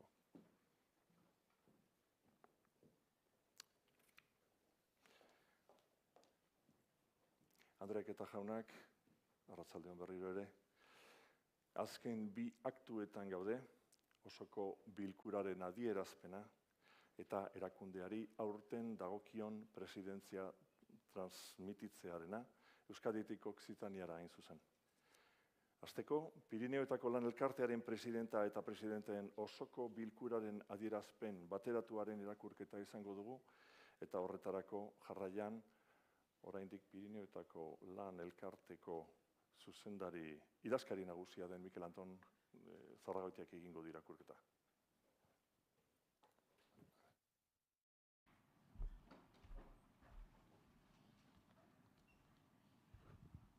Arratsaldeon berriro. Okzitaniako eskualdeko presidentea, Nafarroako gobernuko presidentea, Andorrako gobernuko atzerri arazoetako ministroa, mugaz gaindiko lankidetzarako Andorrako erakundeko presidente gisa, Akitania Berria eskualdeko presidentea, Aragoiko gobernuko presidentea, Kataluniako Generalitateko presidentea, Eusko Jaurlaritzako lehendakaria, azken hori Pirineoetako Lan Elkartearen Patzuergoaren lehendakari gisa, reunidos en Consejo Plenario el 20. Osoko kontseiluan bildu ziren 2023ko azaroaren 27an Busturian, Bizkaian. Eta zer adierazten dute, osoko kontseilua pozik agertu da, Pirineoetako Lan Elkartearen 40. urteurrena dela eta pertsonen eta haien lurralden zerbitzura dagoen mugaz gaindiko lankidetzan sakondu nahi duela azpimarratu du. Europar Batasunaren gizarte eta lurralde kohesioaren balioen alde eginez urteurren honetan osoko kontseiluak aurreko guztien lana gogora ekarri nahi du eta aldi berean Peleek Lan Elkartearen garapenari egindako ekarpena aitortu nahiko luke. Lau hamarkada hauetan zehar, Pirineoetako Lan Elkartea bilakaera izan du lankidetzari dagokionez eta mugaz gaindiko kohesioa indartu du hainbat arlotan komunikazioa, jasangarritasuna eta klima aldaketa, energia berriztagarriak, osasuna, larrialdi medikoa, kultura edo gazteria, besteak beste. Oktefaren programaren erreferente bilakatu da. Hirugarren aldiz, aukeratu baitu Europako batzordeak kudeaketa agintari. Programa horri esker, Pirinioen eta mugaz gaindiko hitzartzearen kohesioari lagundu dioten proiektuak abiarazi dira. Osoko bilkura oso kezkatuta dago Ukrainiako eta ekialde hurbileko gerrak direla eta horien ondoriozko krisi humanitarioak direla eta eskatzen du liskar guztiak amai daitezela eta nazioarteko legedia errespeta dadila. Gogor ekartzen ditu, oro bat, gaur egungo beste erronka handi batzuk, klima aldaketa, trantsizio klimatiko, digital eta sozial hirukoitza, eta horiek dakartzaten eraldaketak, herritarren bizitza baldintzatzen dutenak. Ilorretan, PLek eta bere kideek prozesu horiek bizkortzeko konpromiso are handiagoa hartzen dute. Hartara, ekosistemen jasangarritasunean eta pertsonen bizi baldintzak hobetzen laguntzeko. El Consejo Plenario subraya. Osoko kontseiluak Europako Parlamenturako hurrengo hauteskunden garrantzia azpimarratu du 2024ko ekainean. Hauteskunde horiek Europar Batasunaren norabide politikoa eta ekintza batasuna markatuko dituzte. Pirineoetako Lan Elkartearen ebazpena Busturiako deklarazioan. 41. osoko kontseilua dela eta. Osoko kontseilua pozik dago Espainiako Erresumaren eta Frantziako Errepublikaren arteko adiskidetasun eta lankidetza ituna sinatu delako 2023ko urtarrilaren 19 Bartzelonan, azkar ezartzeko eskatzen du. Bereziki pozen da itun horretan jasotako mugaz gaindiko lankidetza berariaz aipatzeagatik eta mugaz gaindiko lankidetza estrategian eta mugako lankidetza batzordean parte hartzea eskatzen du. Zazpigarren tituluari, garapen jasangarriari, energiari, garraioei, nekazaritzari eta elikadurari buruzkoa. Eta bere burua eskaintzen die beste behin ere Espainiako eta Frantziako gobernuei bereziki tren eta energia interkonexioetan laguntzeko. PLek gogoratzen du Pirineoetako iragazkortasunaren erronka lehentasuna dela oraindik ere. Ildo horretan, Europako batzordeari eta Frantziako eta Espainiako estatuei eskatzen die batera lan egin jarraia dezatela Pirineoetako erdialdeko mugaz gaindiko tren loturen garapenean.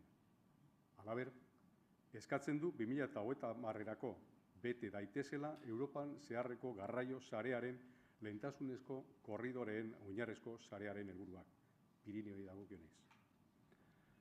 Adierazten du Pirineoetako hizkuntzak erabiltzen eta garatzen lagunduko duela. Se felicita por el buen ritmo alcanzado en las negociaciones del acuerdo de asociación de Andorra con la Unión Europea. Pozten da, Andorra eta Europar Batasuna elkartze akordioaren negoziazioetan lortutako erritmo nagatik, Espainiaren lehendakaritzapean, kontseilua amaitzeko helburuarekin, alderdien erabakitasunak eta borondate onak Andorrako eta Europar Batasuneko herritarren onurarako eragina izango duen akordioa lortzea espero du. Europar Batasunari eta estatukidei eskatzen die, adostasunak lortzeko lan egiten jarrai dezaten Britxeu mugaz gaindiko lankidetzarako Europako mekanismoaren inguruan eta B-Solutions ekimena garatzen jarraitzeko, oztopo legal eta administratiboa konpontzeko. Era berean babestu egiten du lehen aldiz Nazio Batuen klima aldaketari buruzko urteko 28. konferentziaren agendan mendien eta klima aldaketaren arteko harremanari buruzko puntua sartzea. Etako muga igarobide gehienak ireki direlako. Baina eskatzen du lehen ireki daitezela oraindik itxita daudenak. Itxiera horiek Europar Batasunaren oinarrizko legeria eta Schengengo hitzarmenaren espiritua urratzen dituzte eta. Gainera, mugaz gaindiko herritarrei bereziki kalte egiten diete. Migratzaileen sufrimentua larriagotzen dute eta lurralde kohesioa murrizten dute. Pozten da, halaber, hidrogeno berriztagarria sustatzeko konpromisoa sinatu delako. Helburua da hidrogenoaren ekonomia hedatzeko aukera emango duen Pirinioetako ekosistema bat sortzea. Hidrogeno berriztagarria ekoitzi, garraiatu, biltegiratu eta erabiltzea sustatzeko. Horretarako, Europako eta estatuetako estrategietan zehaztutako deskarbonizazio helburuak lortzeko lurraldeek duten posizionamendua indartuko da. Atzeginez hartzen du, Europako batzordeak Picasso mugaz gaindiko proiektua batasunaren interesko proiektutzat hartu izana. Akitania berriko LAK inguruan karbonoa garraiatu eta biltegiratzeari buruzkoa da proiektua eta PLek eraginkortasunez lagundu du horretan.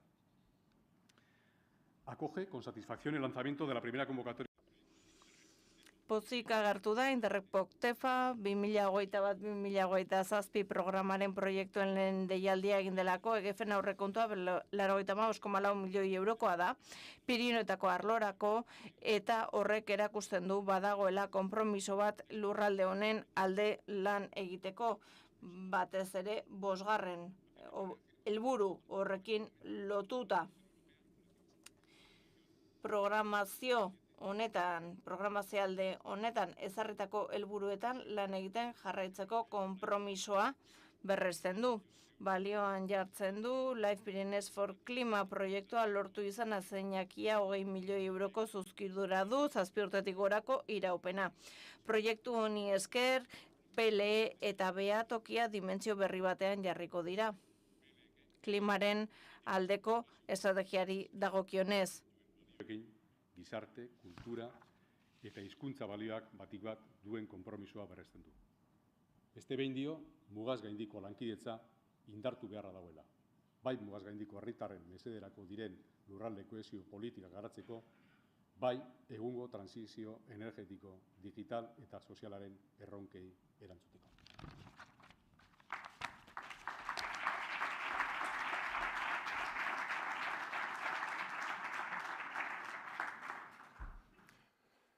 Y a continuación, tras la lectura.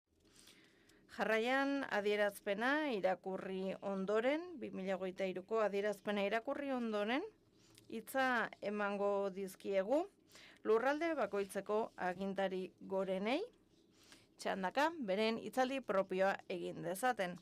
Eta sinaduren urrenkera berbera jarraituko dugu. Rollo idazkaria, mesedez? Molt bé. Molt bona tarda a tothom. Eskerrik asko, arratsaldeon guztioi. Eskerrik asko guztioi gurekin egotegatik agintarioi lehenik eta behin adierazi nahiko nuke, edo azaldu nahiko nuke Pere Aragonés jaunaren barkamen eskea ezin izen baita gurekin egon eta eskerrak eman nahi dizkiot giza talde osoari jardunaldi hau posible egin duen taldeari. Eta hasteko gustatuko litzaidake Pirinioetatik harago joatea.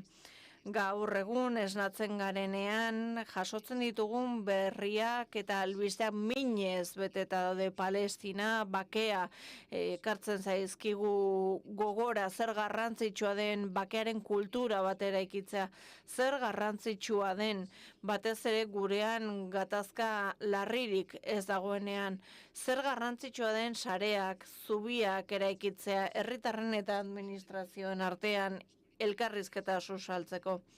Zentzu horretan, zorionak PL-ri 40 urte urren honetan hain zuzen ere erakunde honek helburu komunak ezartzea baitu helburu eta solasaren bidez eta hitzen bidez gauzatzea, elkarlanaren bidez. Baditugu erronka partekatua, baditugu irtenbide partekatuak, Poktefa horren erakusgarri izan da, hainbat programazio alditan. Bestearen onespenaren isla da PLE. Eta islatzen du ere, besteengan konfiantza izan dezakegula, bakoitza bere hizkuntzan lan egin dezakeela, eta eskualdeko hizkuntzak sustatzen direla, benetako eleaniztasun bat dugu, eta horrek indartsu egiten gaitu. Bakearen eraikuntzarako ezinbestekoa da horrelako lana egitea, hemen egiten duguna bezalakoa, hitz egitea eta adostasunak bilatzea eta eraikitzea. Eta hoxe da egin nahi duguna, batzutan isilean egiten dugu, titular handirik gabe, baina azken batean pieza bat gehiago gara gizakion eta herritarren elkar ulertzerako. Eta bide honetan lan egiten jarraitu behar dugu. Katalunian izango duzue lan honetarako aliatu bat. Egunerokotasunean ikusi dugu Frantzia eta Espainian arteko aitortza horretan eta hitzarmen horretan badagoela lankidetzaren eta mugaz gaindiko lankidetzaren aldeko konpromiso bat eta hor hainbat eragile gaude gu geu, PL gisa eta nor bere eskualdean ere izango da arduradun eta erantzule parte hartze aktiboa izateko lortzen diren hitzarmenen helburuak gauza daitezen. Bestela, ezingo dugulako erantzunik eman gure herritarren arazoa diren gai horiei. Berriro azpimarratzen dugu mugako igarobide horiek berriz ireki behar dira. Eta ezin gara geratu ezer egin gabe egoera honen aurrean. Kontuan izan behar dugulako mugaz gaindiko herritarrentzat oztopo handia direla. Oztopo juridikoak administratiboak ugariak dira mugaz gaindiko lankidetzari dagokionez eta erabakitasunez helduko bagenie ziurrenik mugako biztanleek askoz ere bizimodu erosoagoa izango lukete. Eta mugaz gaindiko ospitaleari dagokionez horrek ere hainbat erronka jartzen dizkigu mahai gainean. Osasun arretaz beraz harago doazenak.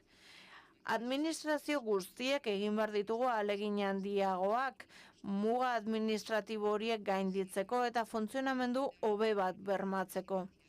Eta amaitu aurretik PL-ren presidentetzari, Euskadiko presidentetzari, zorionak eman nahi dizkiot, oso berri onak ekarri dizkigutelako gaur. Hain zuzen ere, hidrogenoaren konpromisoa oso berri ona da gure lurraldeentzat eta baita ere Pirineoetako estrategia garatzeko funtsen lortze hori. Eskerrik asko berri hauengatik, eskerrik asko egindako lanagatik eta Euskadiri esker ona emanez amaitzeko soilik geratzen zaidana da Oksitaniko eskualdeari zorte ona opatzea. Eskerrik asko. Ahora, por favor. Jarraian, mesedez, Tomasa Hernández, Andrea, Aragoiko Gobernuko presidentetza kontseilaria. Buenas tardes, autoridad. Arratsaldeon, agintariok. Lehenik eta behin niretzat atsegin handia da, hemen egotea Aragoiko Gobernuaren ordezkari gisa, presidentearen izenean ere barkamena helarazin dizuet ezin izan delako gurekin egon. Aragoik azaldu nahi du bere konpromiso irmoa PL-rekiko. Eta konpromiso horretan dihardugu argi dugulako zer garrantzitsua den lankidetza mugaz gaindiko lurraldeen artean eta eskualdeen artean. gure eskualde guztien garapenerako. Mugaz gaindiko lankidetzak bildu gaitu gaur hemen, eta hori ulertzeko modu bakarra bada auzotasun partekatuaren nozio hori. Gure lurraldeetan eta mugako lurraldeetan bizi direnak gure herritarrak direlako, eta haien bizi kalitatea hobetzea dugu helburu. Askotan, mugako eta mugaz gaindiko lurraldeetan berezkoak diren oztopak eta zailtasunak gertatzen dira, are gehiago Pirinioen inguruan. Eta horretarako ezinbesteko zeregina da elkarrekin heltzea arazo horiei lankidetzan arituz. Eta lurralde zabal horretako parte garen erakunde guztiok gure onena eman beharko dugu interes komun hori areagotzeko. PLE, Pirineoetako lan elkartea, duela 40 urte sortu zenetik, kontsolidatu eginda hainbat alderditako erakunde gisa, mugaz gaindiko lankidetzako erakunde gisa, mugaz gaindiko integrazioa sustatzen duen erakunde gisa. Eta horrez gain, ere, murgilduta dabil buru belarri lurralde komunean dituzten arazoi irtenbidea proposatzeko, beti ere errespetatuz adostasun eta elkarlan printzipioak. Eta noski, beti aintzat hartuz berdintasun eta elkartasun printzipioak. Zeinak Espainiako Konstituzioan jasota baitaude eta zeinak Europako legeditik ondorioztatzen baitira. Noski, Aragoiko gobernuak bere borondatea agertzen du argi eta garbi eta gure autonomia estatutuaren 98. artikuluan jasota dago Europako eskualdeekin lankidetzan aritzea.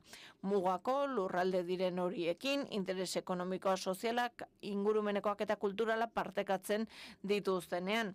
Eta hala da, hain zuzen ere, lan elkartea osatzen dugun herrialde guztien kasuan. Eta horri dagokionez, Aragoiko gobernutik jarraituko dugu mugaz gaindiko lankidetza sustatzen gure ondoko lurraldeekin, Oksitaniarekin, Akitania berriarekin, eta baita ere gainerakoekin eskualdeen arteko lankidetza sustatuz, eta berriro diot Pirinioetako lan elkartean lankidetzan arituz. Iruditzen zaigu beharrezkoa dela Pirinioetan edukitzea permeabilitate bat, ezinbestekoa delako, bai guretzat, bai Pirinioaren bestaldean bizi direnentzat.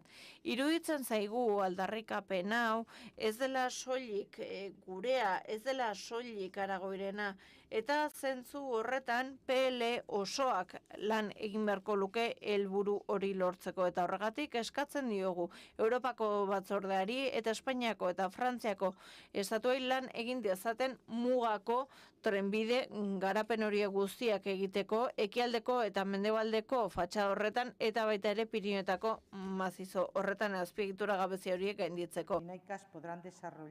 Eta horrela Pirinioetako elkarte bere gaitasun osoa garatu ahal izango dute, bere potentzialtasun osoa. Nazioko muga gaindituz eta botila lepoko arazoak gaindituz.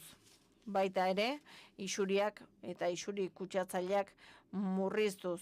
Guretzat garrantzitsua da Pirinioetako trabesia garatzea, Kanfranc Zaragoza arteko lotura hori bultzatzea, baina horretarako guztio behar dugu konpromisoa, guztio berretsi behar gara gure konpromisoan, eta horretarako zer egin behar dugu guk lurralde gisa, are lankidetza estuagoa egin, nazio artean dagoen ezegonkortasun testu inguru honetan.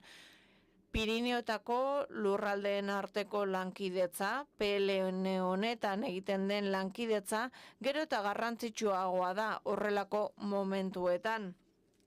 Gatazka belikoak daudenean, Errusian eta Ukrainaren artean edo Israelen eta Palestinaren artean, Europako eskualdeen eta herrialdeen lankidetzak azpimarratu egiten ditu bakea, egonkortasuna eta giza eskubideen errespetua bezalako balioak, eta hortaz definizioz Europar Batasunari babesa ematen dio. Bestalde, PLN gure burua zoriondu nahiko genuke sinatu egin dugulako hidrogeno jasangarria sustatzeko konpromisoa. Iruditzen zaigu garrantzi estrategiko handia duela gure lurralde guztientzat. Une honetan energia berriztagarriak ezinbestekoak dira eta PLEek aukera paregabea eta bokazioa ditu trantsizioaren bideratzaile izateko. Etorkizuna jasangarriagoa izan dadin kasu honetan hidrogeno berdea funtsezko osagai gisa ulertuz. PLren etorkizun onena opa dugu presidentetza berri honetan. Etorkizunak, erantzunkizuna eta ilusioa eskatzen ditu.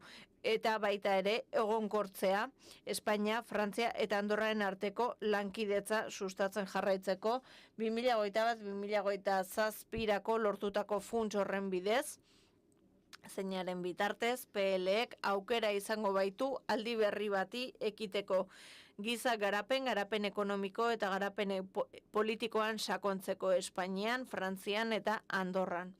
Eta orain indarrean dagoen lehenengo deialdi horrekin, 85,4 milioi euro horrekin, argi geratu da erakunde publikoek eta pribatuek Aragoien ere duten borondatea mugaz gaindiko lankidetzako proiektuak aurkezteko zenbakiek bakarrik hitz egiten dute.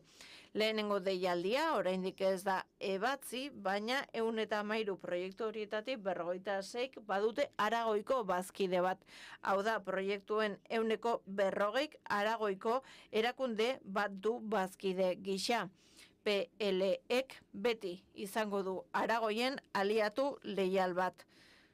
Lankidetza eta mugaz gaindiko lankidetza sustatzeko lanean beti prest egongo dena, eta alaxe zehatzen da, eta alaxe erakutsi izan dugu beti kontsentsuaren bidez, elkartasunaren bidez. Eskerrik asko.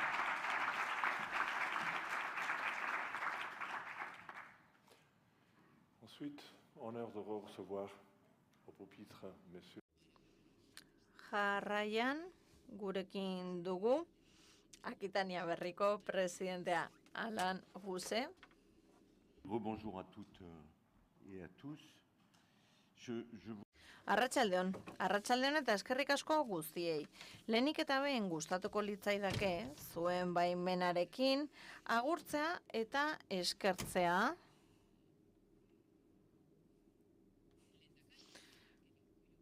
Urkullu lehendakaria, arekin lan egiteko aukera izan baitut aspaldi danik, baita ere euro eskualdearen testu inguruan, eta baita ere PLN duen ardura postuagatik. Eta une honetan erabakiak hartzen ari da, esango nuke erabaki ausartak guretzat, eta baita ere Euskadirentzat noski, une honetan zoriondu egin nahiko nuke. Bere konpromisogatik eta etorkizunarekiko erakutsi duen kezka horrengatik. Bera lehendakari den autonomia erkidegoari eskaini nahi dion etorkizunagatik eta zoriondu bere zintzotasunagatik, herritarrekiko erakutsi duen zintzotasun horregatik, eta zoriondu ere bere lana presidente gisa, PLren presidente gisa, oso ohoregarria izan dela iruditu zaidalako, eta baita ere, badakigulako adibidez Frantziako garraio ministroarekin zer nolako elkarrizketa korapilatxoak egoten diren, zer haserrealdi pizten diren, eta eskertu nahi diogu horietan guztietan izandako jarreragatik. Eskerrik asko, Inigo, zure haserrealdi horiengatik ere benetan baliagarriak izan direlako, bai Kagolentzat eta bai niretzat ere. Eskerrik asko. Bueno, eta orain bai, PLera etorrita. Gustatuko litzaidake gazei, hemen zaudetenei, esatea zuek zaretela egitura honen etorkizuna, baina gu hemen gaudenok bagarela arbasoak esango nuke, ezta? ederki ezagutzen dut sorreratik, bertatik PL duela 40 urte sortu zenetik. Eta esan dezaket PLren historia polita dela, polita eta ederra esango nuke. Eta ez dut gogoan, une hartan nor zen presidentea, baina agian gogoratuko duzu, pasatu ginen, momentu jakin batean Europako funtsen kudeaketara. Eta esango nuke PLren une estrategiko bat izan zela, hain zuzen ere Europako funtsen kudeaketa hori. Eta gaur aipatu dugu zer tamaina duten Poktefa funts horiek. Eta zer nolako erronka den guretzat mugaz gaindiko proiektuen eraikuntza. Lan handia da, ogibide bat, ofizio bat, baina batez ere, erantzunkizun bat, zuretzat, zure idazkari nagusiarentzat. Eta iruditzen zait hemen baudela ekimen batzuk, harago joateko aukera ematen dutenak. Gogoratuko duzu, PLN urte gehiago daramatzazuenok. Gogoratzen zarete, gobernuen arteko topaketa hura antolatzen genuenean, presidenten arteko bilera hura antolatzen genuenean, gogoan izango duzu ez, gobernu buruekin elkartzen ginen, Espainia eta Frantziako gobernu buruekin. Eta, kagol, nik benetan komentatzen dizut, edo iradokitzen dizut, berriro hori abian jartzea. Oso interesgarria da, kulturalki ere ikusten nola funtzionatzen duen gobernuko estatu buru batek eta Frantziako estatu buru batek hori ikustea ez da. Bakoitzak baditu bere moduak ez, Frantziarra baditu dena paper guztiak guztiz idatzita, oso ongi neurtuta denborak, Espainiakoak aldiz aurrena papera eramaten du, baina gero entzun egiten du ez. Kago loituta gaude Frantzian lan egiten, eta Kagol Delgari beti nire babesa eskainiko diot aurrera egiten jarraitu ahal izan dezagun. Toulousek baduelako sekulako interesa duen loturagatik, trenbide loturagatik, eta guztiok horren alde borroka egiten dugulako Bordele hegoaldetik Espainiara, Euskadira iritsiko den horren alde. Eta horrela, Toulousek itsasorako bi sarbide izango lituzke ez da, Mediterraneora eta Atlantikora. Horregatik baldin bada ere, horregatik bultzatzen dugu. Baina txantxakalde batera utzi da, horrek sinesgarritasun bat ematen dio ez da, eta badakigu bideragarria dela. Beraz, presidente izango zaren hori, gogora ekarri nahiko nuke ere Paul Canfranc eta gogorarazi nahiko nuke ere Akitania berriak finantzatutako kilometro horiek guztia, baina oraindik asko daukagu egiteko bada linea historiko bat, Aragoiko ordezkariak ere aipatu du, zer garrantzitsua den Canfranceko geltoki hori gomendatzen dizuet gainera, ikustera joan zaitezen. Hor badugu oraindik borroka bat, irabazi behar duguna, eta amaitzeko ingurumena zere hitz egin nahiko nuke. Gaur luze eta zabal, aipatu dugu ingurumena, eta gure kasuan Pirineotan erronka jada ez dira eski estazio baizik eta ura. Ura da gure erronka, eta ura hidroelektrizitaterako, ura nekazaritzarako, ura gure ibaietarako. Hori da gure erronka une honetan. Eta horrexegatik, funtsezkoa da, eta orain PLko taldeari eta sartuko den taldeari hitz egin nahi diot. Beharrezkoa da Frantziako agentzia hidrografikoekin eta Espainikoekin hitz egitea, eta honen inguruan gogoeta bat egitea. Gogoeta bat egitea uraren kudeaketari buruz. Elur gutxiago izan da, ura nola mantendu, jakina ahal izateko sare hidrografikorako, nekazaritzarako, eta gure mendietan hazen diren abereentzako. Mendiak ur erreserba bikaina dira, baldin eta elurra desagertzen ez bada. Elurra desagertzen bada, ura bailaretan behera desagertzen baita.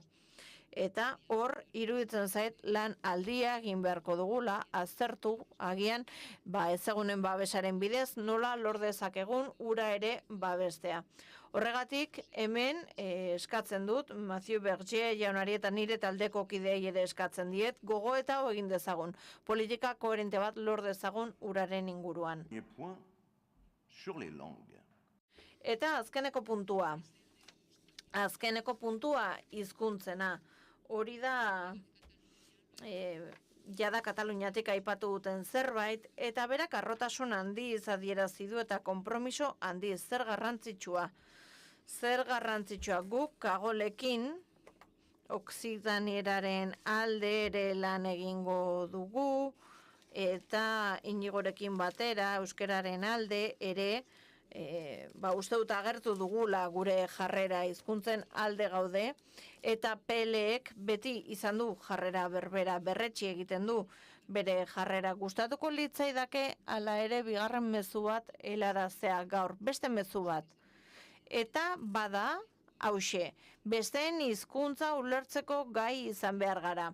Frantsesek hitz egin dezatel ere gaztelania, edo euskara, edo katalanera, eta alderantziz, ezta? Goazen elkarren hizkuntza ezagutzera. Horretarako gai ez bagara, bihar bakoitzak bere hizkuntza hitz egin beharrean ingelesa hitz egingo duelako.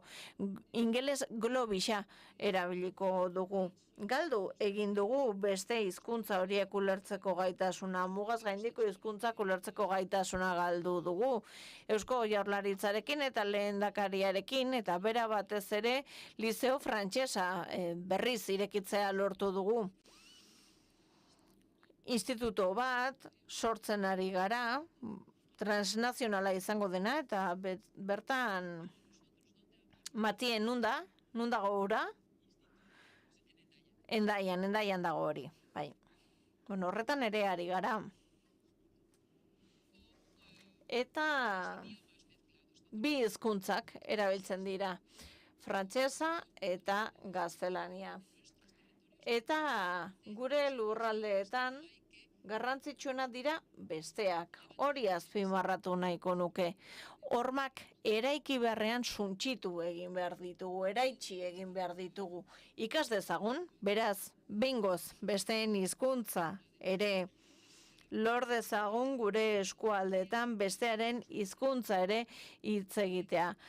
Gaztelaniaz hitz egingo duten akitaniarrak nahiko nituzke, edo oksitaniarrak, baino gustatuko litzaidake Inigorekin egin dugun bezala ere espainiolek, euskaldunek ere frantsesa hitz egitea. Iruditzen zaidalako hori bakerako baldintzetako badela. Eskerrik asko.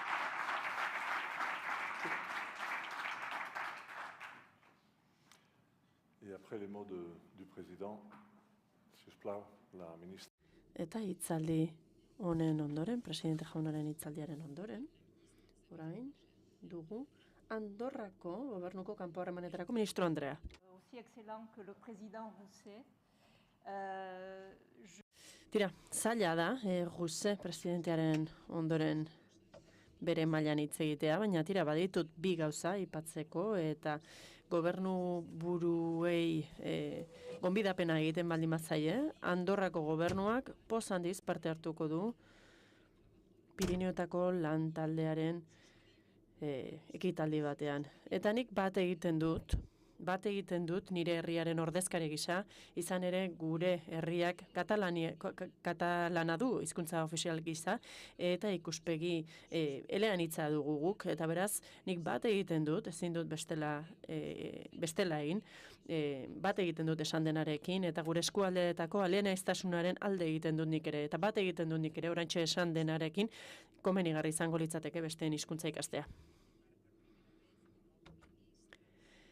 Zoragarria da hemen, Andorrako kanpo aferetarako ministro gisa hitz egitea eta mugaz gaindiko lankidetzarako arduradun gisa hitz egitea hemen, Pirineoetako lantaldeko arduradun gisa.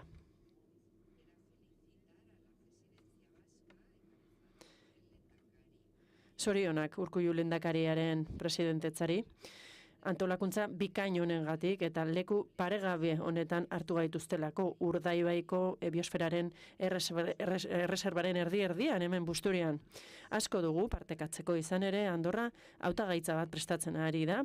Hartara, lehen biosfera erreserba gisa osorik aitortuta egongo den herrialde izateko UNESCOren aitortzaren zain gaude.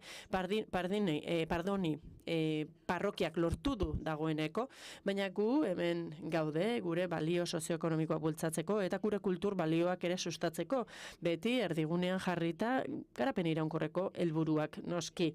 2021 gobernuak energia estrategia nazionala onartu zuen, klimaldaketaren kontrako borrokarako estrategia.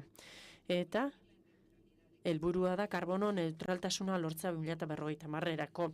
Eta guk lanean dihardugu hain zuzen ere inpaktuak aztertzen eta zaurgarritasunak aztertzen dihardugu, adibidez turismoan, osasungintzan, energia alorrean eta kulturan ere bai.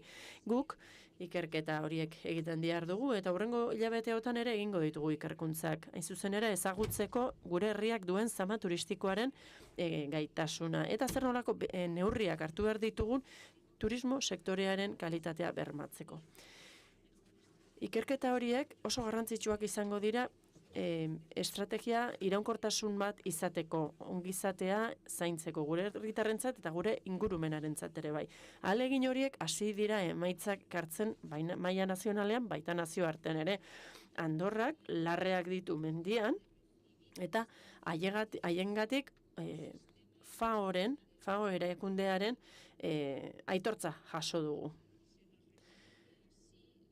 Horrela, gure abeltzaintza ekoizpenaren berezitasuna aitortu dute eta gure jardueraren onurak aitortu dizkigute. Andorra oso kide aktiboa da mendien aliantzan. Egoitza FAOn dago eta Nazio Batuetako mendien lagunen batzordean ere bai. Izan ere gure helburua nazioarte komunitatea sensibilizatzea da. Kontuan hartu daitezen zer nolako erronkak dauden mendi ingurunean. Eta mundu mailako klima aldaketaren COP21 Dubaiko gailurrean ere, Andorrak eskatu du elkarrizketa bat martxan jarri dadila mendien zaurgarritasuna lantzeko. Eta seguru gaude beste estatu askok ere bat egingo dutela ekimen horrekin, eta gai horrek bere lekua izango duela, leku garrantzitsu bat izango duela, klima aldaketaren kontrako borrokan nazioarteko agenda horretan. Eta iruditzen zaigu, Pirineotako lantaldea, hor garrantzitsua izango dela, geroz eta garrantzitsuagoa. Hain zuzen ere, transizio berdea bultzatzeko. Transizio hori denontzako beharrezkoa delako. Izan ere, pozik egoteko moduan gaude. Life Pyrenees for Climate izeneko proiektuak bultzatzen du gure lantaldearen lana eta Europar Batasunak 20 milioi euroko aurrekontua onartu dio. Hau da, gure behatokiaren proiektu garrantzitsuenetakoa. Eta hori esker, klima aldaketarako Pirineotako estrategia bultzatu behar dugu eta transizioa bultzatu behar dugu. Ez bakarrik transizio ekologikoa, baizik eta ekonomikoa eta soziala ere bai. Hori beharrezkoa baita Pirineoetako lurralde zabalerako. 2024 oso urte garrantzitsua izango da gure lurralderako eta Andorrarako bereziki. Laster jakingo dugu, zein POCTEFA proiektu programatu diren lehen deialdian, 2021-2027 denboraldirako, 113 aurkeztu ziren, eta 19 bazkide andorratarrak dituzte. Andorrako Unibertsitatea, Andorrako Osasungintza Zerbitzua, Andorra Business, tokiko administrazioak, eta beste hainbat erakundek badute esperientzia horrelako proiektu europarretan. Eta 2024an, bestalde garrantzitsua izango da urte hori mugaz gaindiko lankidetzarako ere bai. Izan ere, POCTEFA proiektuetarako deialdiak egongo dira. Deialdi espezifikoak alor funtzional bakoitzerako. Eta Andorra mendiko alor funtzionaleko parte da. Gure kanpo arazoetarako ministeriotzatik gure balizko bazkide andorratarrak sensibilizatu ditugu. Izan ere, badakigu zer nolako konplexutasuna dagoen alor honetan eta zer nolako ekimenak behar diren. Eta zorionez, bidaiderik onenak ditugu. Kataluniako Generalitata eta Okzitaniako eskualdea. Elkarrekin lan egiten dugu, estrategia integratu eta lurraldeko on bat edukitzeko. Eskualde mailan gainera, Andorrak mugazgaindiko elkarrizketa du Okzitaniarekin, hango prefekturarekin eta hango gobernu burutzarekin eta Kataluniako aldetik egituratzen ari gara mugazgaindiko gure lankidetza.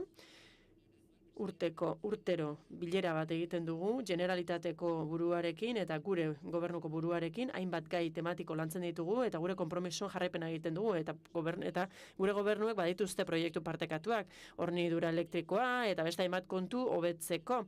Eta nazioz gaindiko hautagaitza bat ere lantzen dugu Andorra, Frantzia eta Espainiaren artean. Hartara munduko UNESCO ondarearen zerrendan sartzeko, adibidez, Andorrako hainbat eraikin, edo gure katedraletako bat, eta estatu mailan, amista eta kooperazio ituna sinatu da Espainia eta Frantziaren artean, eta Pirineotako lan elkarteak parte izango du mugaz gaindiko gure estrategian eta mugaz gaindiko gure lankidetza batzordean. Gainera, Andorra lanean diardu hartara mugaz gaindiko lankidetza estrategia bat lantzeko Espainiarekin batera, eta laster Frantziarekin ere gauza bera egingo dugu. Presidente jaun Andreak, 2024 urte garrantzitsua izango da Andorrarako, izan ere, hor bukatuko dugu negoziazio proiektua, Europar Batasuneko asoziazio proiekturako, gure Espainiako presidentetzarekin izan dugu negoziazioa da, eta laster bukatuko dugu. Horrekin, gure herrialdeak barne merkatuan parte hartu izango du erabat, eta kontuan hartuko dira hainbat zehaztasun, gure lurraldearen tamaina txikia kontuan hartuta, baina seguru gaude akordio hori inflexio puntu bat izango dela gure garapenean, eta Andorraren etorkizun diversifikatu eta iraunkorrean. Gure ikuspegia irekia da, integratzailea da, eta erabat bat dago gure ingurunearekin. Amaitzeko, gainera, nik eskerrak eman nahi nizkioke egindako lanagatik, Euskal lehendakaritzari, azken 2 urtetan egindako guztiagatik, eta izan duen borondate onagatik. Azken bilera plenario honetan, kontseilu honetan, nabarmendu nahi izan dutelako hidrogeno berriztagarriaren garrantzia eta klimaldaketaren estrategiaren nabarmendu izan dutelako. Eta zorionak urrengo presidente Andreari, Okzitaniako presidente Andreari, onena opa diogu eta hementxe gaituzue elkarrekin lanean jarraitzeko Pirineotako lantaldearen esparruan. Hain zuzen ere, gainera, Europa eta mundua gatazka larriei aurka egin beharrean dago, eta beraz, mugaz gaindiko lankidetza inoiz baino garrantzitsuagoa da. Beraz, hortxe gaude, Pirineotako lan taldeko kideekin batera lan egiteko prest, aliantzak ere ekitzeko prest, eta estrategia ambiziotsu bat sortzeko prest, mugikortasuna eta lurraldearen konektibotasuna hobetzeko. Espainia eta Frantziako gobernuekin batera lan eginez, eta Europar Batasunarekin ere bai. Eta azken batean, Pirineo osoko biztanlegoari laguntzeko. Eskerrik asko.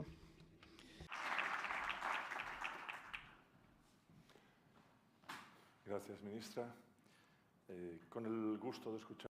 Eskerrik asko, ministro handea. Eta orain, Nafarroako lehendakariorde Ana Ollo Andrea izango du gurekin. Arratsaldeon, buenas tardes, bonsoir, buena tarde.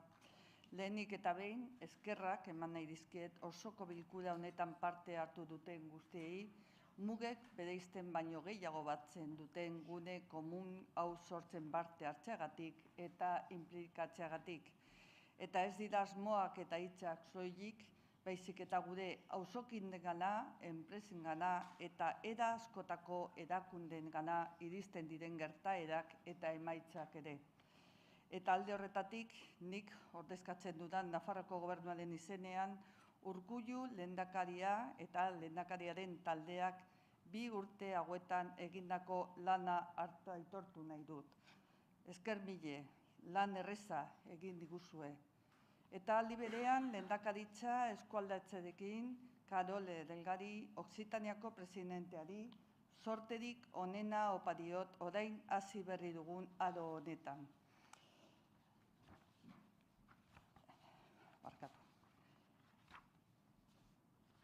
Desearles de luego la mejor de las suertes.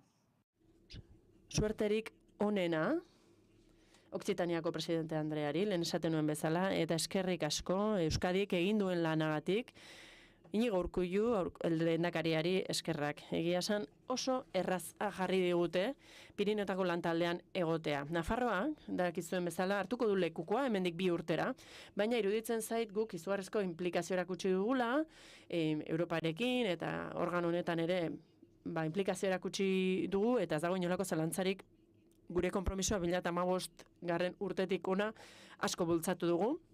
Mugaz gaindiko lankidetza lantzen dugu, eta ez dira aitorpen eta promesa hutsak. Gaur bertan ikusi dugu presidenteen, lehendakarien eta presidenten adierazpena zein izan den, lurralde guztiontzako garrantzitsuak diren kontuak aipatu dituzte. Ezin dut ahaztu gure lurraldeen aspaldiko aldarrikapen bat, 2021 geroztik, hainbat mendiko pasabide itxita egon dira, eta orain duela gutxi ireki dituzte.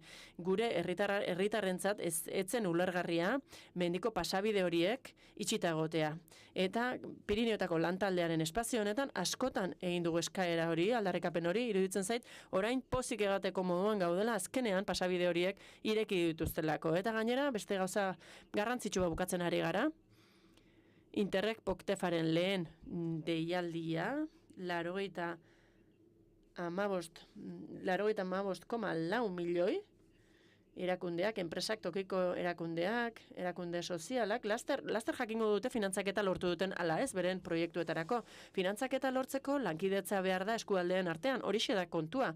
Europa elkarrekin eraiki behar dugu. Mugaz gaindiko espazio bateratu honetan elkarrekin lan egin behar dugu. Europan, datorren urtean, hauteskundeak izango dira, eta guk Nafarroan uste dugu asko dagoela jokoan, subjektu politiko gisa, nazioarteko egoera oso konplexua baita Ukrainiako gerrarekin, eta orain ikusten ari garen Gazako izugarrikeria horrekin. Europak sinesten du gure itsasargia pertsona guztien giza eskubideen babesa dela, eta guk sinesten dugu horretan, baina eskualdeen papera ere aldarrikatu behar dugu. Eskualdeak, adibidez, gure lantalde honetan, bezalako beste espazio batzuetan lan egiten dugu, eta gure ahotsa behar dugu Europan. Europa hori eraikitzen ari baikara denok. Bestalde, saio honetan aipatu ditugun kontuetara itzuliz, urrats garrantzitsuak eman ditugu bi ardatzetan. Bi ardatz horietan etorkizuna dago jokoan Europa eta munduaz ari naiz. Klima aldaketaz, hor daukagu, badauden negazionistak, baina froga, evidentzia zientifikoek esaten digute, hau errealitate bat dela. Eta Life for Klima izeneko proiektuak lagunduko digu hor lanean, eta datozen urteotan estrategia garrantzitsu bat garatuko dugu egokitzapena hobetzeko fenomeno horren aurrean, eta zentzu horretan guk oso guk baliozkotzat garrantzitsutat hartzen dugu hidrogeno berdearen aldeko adierazpena, gure itxaropenetako bat da, etorkizunean Europa iraunkorragoa izan dadin. Ez dago ingurumena bera bakarrik jokoan, baizik eta garapen sozial eta ekonomikoa erabai gure komunitateetarako izan ere, transizio energetikoa konplexua izango da, baina ezinbestekoa. Ez dut luzatu nahi, ez ditut aurreko gaietan azaldu diren gaiak, aurreko itzalietan azaldu diren gaiak errepikatu nahi, baina amaitzeko berretsi nahi dut Nafarroako gobernuaren aldetik bi ideia oso garbi ditugula eta adierazpenarekin bat gatozela. Nafarroak konpromiso garbia du gizarte zibilaren balioekin eta mugaz gaindiko espazioko balioekin, balio sozialak, kulturalak eta linguistikoak dira. Europa da munduko babesleku bat, elkar bizitzarako eta giza eskubideetarako. Eta beraz, elkarrekin egin behar dugu aurrera, etorkizunean ere. Izan ere, gaur egun, batzuen ustetan aniztasuna ahulezia bat da, eta beste batzuek uste dugu indargune bat dela. Bigarrenik, mugaz gaindiko lankidetza indartu behar dugu. Lurralde kohesio politika sendoa bat izateko, mugaz gaindiko biztanlegoaren bizibaldintzak hobetzeko eta transizio energetikoa, digitala eta soziala behar bezala bultzatu ahal izateko. Auzolana aipatu duten lehen, auzolana da lanerako modu bat, modu sozial bat, partekatzen dugu euskaldunek eta nafarrek. Eta Nafarroatik eskatzen dugu auzolan demokratiko, instituzional eta sozial batean sakondu dezagula. Gure hiritargoa sendotzeko. Eta Pirineoetako lantaldea horretarako eszenatoki oso egokia da. Gure lan elkarteak azken 40 urteotan frogatu du muga fisikoak gainditzen dituen espazio bat dela. Mugak ez dira benetako eragozpena. Gure burua baino ez daude eragozpen horiek eta gainditu ditzakegu, hori frogatuta utzi dugu. Beraz, jarraitu behar dugu lankidetzarako espazio garrantzitsu honi bultzada ematen, gure gizarte anitz honetan, gure gizarte eleanitz honetan eta kultura anitz honetan, baina azken batean elkartuta bai gaude, Andorrako lurraldearekin eta beste hainbat lurraldearekin ere. Horrek lagunduko digu eragozpenak gainditzen. Eskerrik asko, Pirinetako lan elkarteari, azken 40 urtetako lanagatik eta bizi luzea izan dezala Pirinetako lan elkarteak. Eskerrik asko. Dakizuenez, gaur da presidentzia aldaketa. Gaur elkarte autonomotik, Euskadiko elkarte autonomotik, Okzitaniara egingo da pasabide hori, esku aldaketa hori.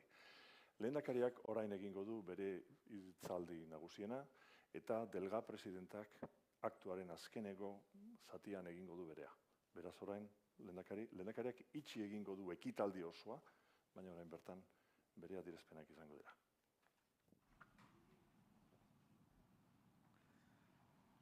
Arratsalde on guztioi. Zuen guztion presentzia eta parte hartzea bihotzez eskertzen du. Duela 2 urte, Alpen pandemiaren amaiera sumatzen ari ginela, Kataluniaren eskutik Pirineoetako lan elkartearen presidentzia jaso nuen. Momentu hartan, lan elkarte honek erronka ugari zituen aurretik, eta horiei Pirineoetako estrategiaren bidez erantzuna ematen saiatzen ari zen. Presidentziaren erantzunkizuna hartu bezain laster, Ukrainako inbazioa etorri zen 2022 urtearen hasieran.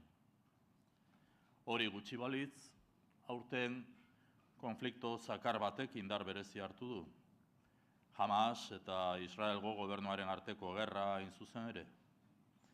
Europaren atarian krisi humanitario bat berriz ere zabaldu zaigu. Gatazka onartezin horietan hildako pertsona guztien memoria dakarkigu gaurkoan. Gatazka hauen guztien amaiera, nazioarteko zuzenbidea betetzea eta elkarrizketa eta justizia egiazki ematea aldarrikatzen dugu. Hori izango da konponbide iraunkorra lortzeko bide bakarra. A lo largo de estos 2 años, la comunidad de trabajo de los Azken 2 urte hauetan, Pirineotako lan elkarteak bere jarduera eta bere konpromisoa mantendu du, lankidetzarako eskerrak ematen ditut, gobernu guztiengandik jaso dudan sostengoarengatik, herri erakunde desberdinengatik ere jaso dudan laguntzagatik, Pirineoetako garapena bultzatzen duten erakundengatik, eta nabarmendu nahi dut gizarte eragile eta eragile ekonomikoen parte hartzea, haien lankidetzazko proiektuei esker, laguntzen dute Pirineoen espazioa sendotzen, aurrera bidea, ongizatea, bultzatzeko espazio horretan, eta hemendik aitortu nahi dut Pirineotako lan elkartearen ekiporen lana, Jean-Louis Balsen lana, eta batzorde esekutiboko kideak egindako lan guztia. Eskerrik asko zuen lan guztiagatik. Entre las iniciativas Nabarmendu nahiko nituzken hainbat ekimen daude, pasabideak ireki ditugu, mugaz gaindiko pasabideak, baina oraindik ere, gogoratu behar dugu bat edo beste itxita dagoela, eta Europar Batasuneko oinarrizko legebidearen aurka doa hori, eta Schengeneko itunaren aurka. Egoera horrek kalte egiten dio mugaz gaindiko biztanlegoari eta lurralde kohesioa kaltetu egiten du.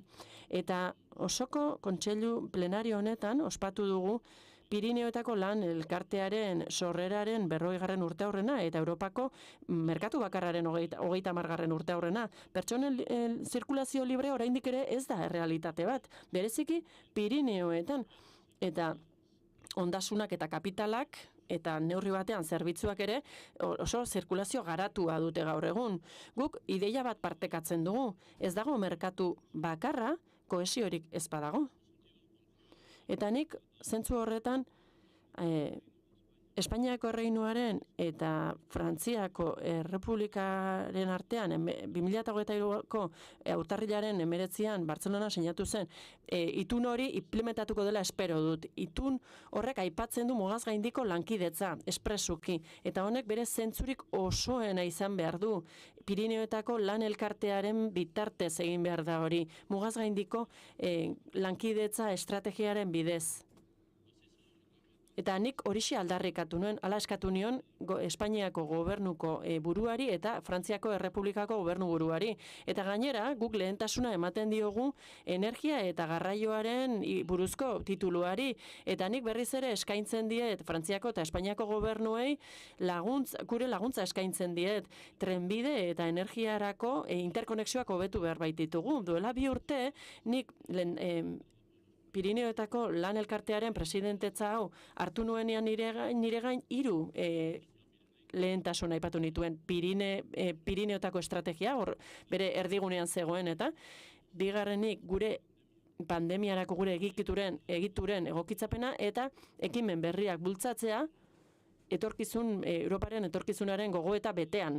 Lehena, garatu zen orain garatzen ari garen proiektuen bitartez, klima aldaketaren kontrako borrokan, energian, osasungintzan, kulturan eta gazterian besteak beste. Prozesu bat hasi dugu gure erakundearen barne funtzionamentua baloratzeko eta beharko balitz berritzeko. Interreg Poctefa programa berria ere martxan jarri dugu. 3. aldiz, kudeak eta agintaritzaren erantzunkizuna hartu eta lehen deialdia egin dugu. Lan hori erabakigarria izango da Pirineoetako lan elkartearen lurraldeko kohesioa sustatzeko. Eta 3. ere, Europaren etorkizunari dagokionez, Pirineoetako klima aldaketaren estrategia abian jarri eta garatu dugu, baita hidrogenoaren ekimena ere. Seguru nago gai horiek guztiek, Europar Batasunaren etorkizuneko aurrekontu eta kohesio politikarekin batera gure agendan jarraituko dutela.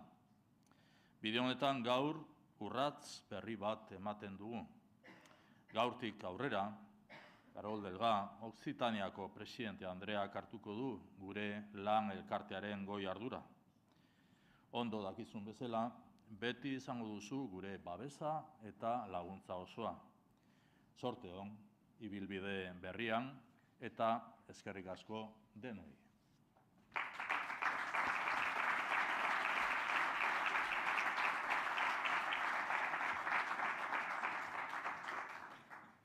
Eskerrik asko lehendakari.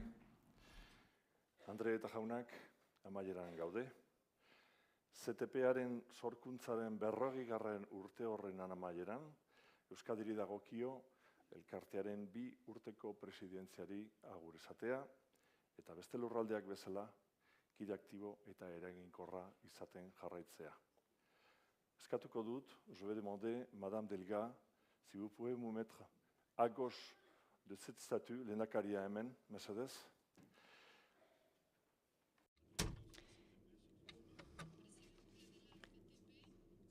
Pirineoetako lantaldearen presidentzia plaka honen bitartez esku aldatuko dugu, eta iritsi da unea, Occitaniak hartuko du presidentetza berria, eskultura hau hartuko du, esku aldatze hori irudikatzeko, ez da zer gertatzen hementxe dugu, dena kontrolpean, eta horretarako lehendakari jauna eta Delga presidente Andreak elkarrekin egingo dute hementxe agerraldia. Zorionak Delga Andrea, badugu Pirineoetako lan elkarterako presidente berri bat 2023-2025 urteetarako.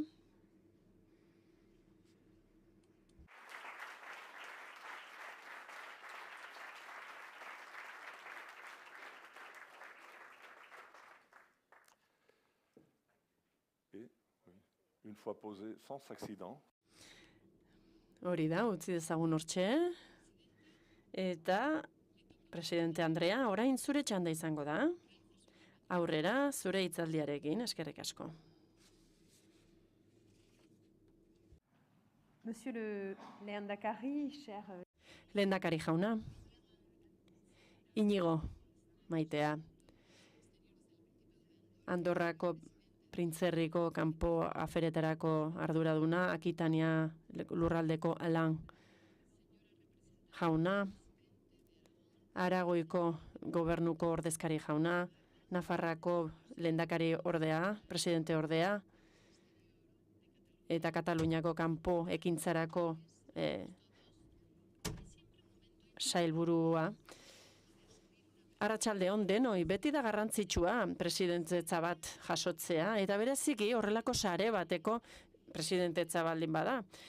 Sare hau, mugaz gaindiko sare bat da, eta gainera sare honi esker topaguneak iraunarazten ditugu, eta gainera nik asko maite dudan lurralde bati bultzada ematen diogu. Pirineoi buruzari gara, ni Pirineoarra naiz, beste zer baino lehen, eta guretzat momentu hau oso garrantzitsua da.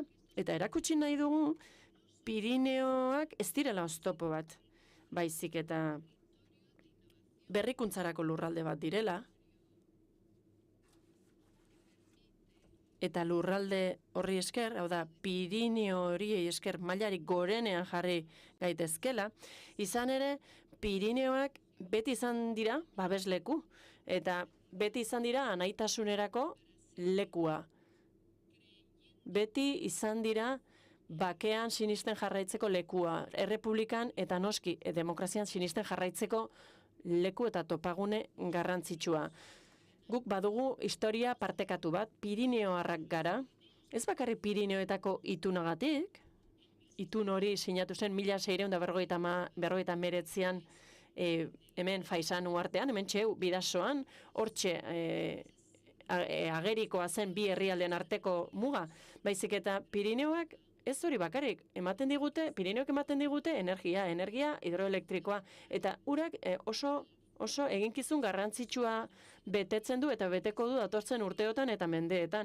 Eta ez hori bakarrik, kontuan hartu behar dugu energia hori gizon emakumeengatik ere badatorrela. Hau da, Pirineotan bizi diren gizon eta emakumeengandik. Pertsona horiek badakite zer den bizitza zaila, badakite zer den lurra ereitea, zer den abeltzantza, eta oso pertsona erresilienteak dira, badakite zer den zailtasunari aurre egitea. Pirineotarrek destinua edo beren patua bat egina dute, aspalditik ona, eta gogoan izan dezagun, Pirineoak direla gure ikusmuga. Iraganean, zaila izan zen Pirineoak zeharkatzea, emakume eta gizon askok ihes egin behar zuten diktaduran zehar eta diktaduranen ondoren ere bai, eta badakigu migrazioa gertatu zirela. Frantzian, eztabaida izugarri bat dago migratzaileak migratzaile egiten zaien harrerari buruz, eta guk Pirineotarrak garenez, beti esaten dugu anaitasuna erakutsi behar dugula, errespetua erakutsi behar dugula, printzipio eta balio errepublikarren alde. Eta ezin dugu ahaztu, pertsona askok erabaki zutela mendiran bueltatzea, ezkutatzeko makiz bizitza bat izateko, armak hartu eta fasismoari aurre egin eta zapaltzaile naziei aurre egiteko. Eta Pirineotan ezkutatu ziren eta Frantzia liberatu zuten. 9. erregimenari esker batez ere. Hor, refuxiatu ziren Espainiar ugari, 2. dibizio blindatuan zeuden haiek. Eta horiek izan ziren lehenak, Parisen sartu zirenak, 44. urteko abuztuaren 29. Eta ni asko hunkitzen naiz. Izan ere gaur goizean hemen txegeunden Inigorekin batera Gernikan egon gara, eta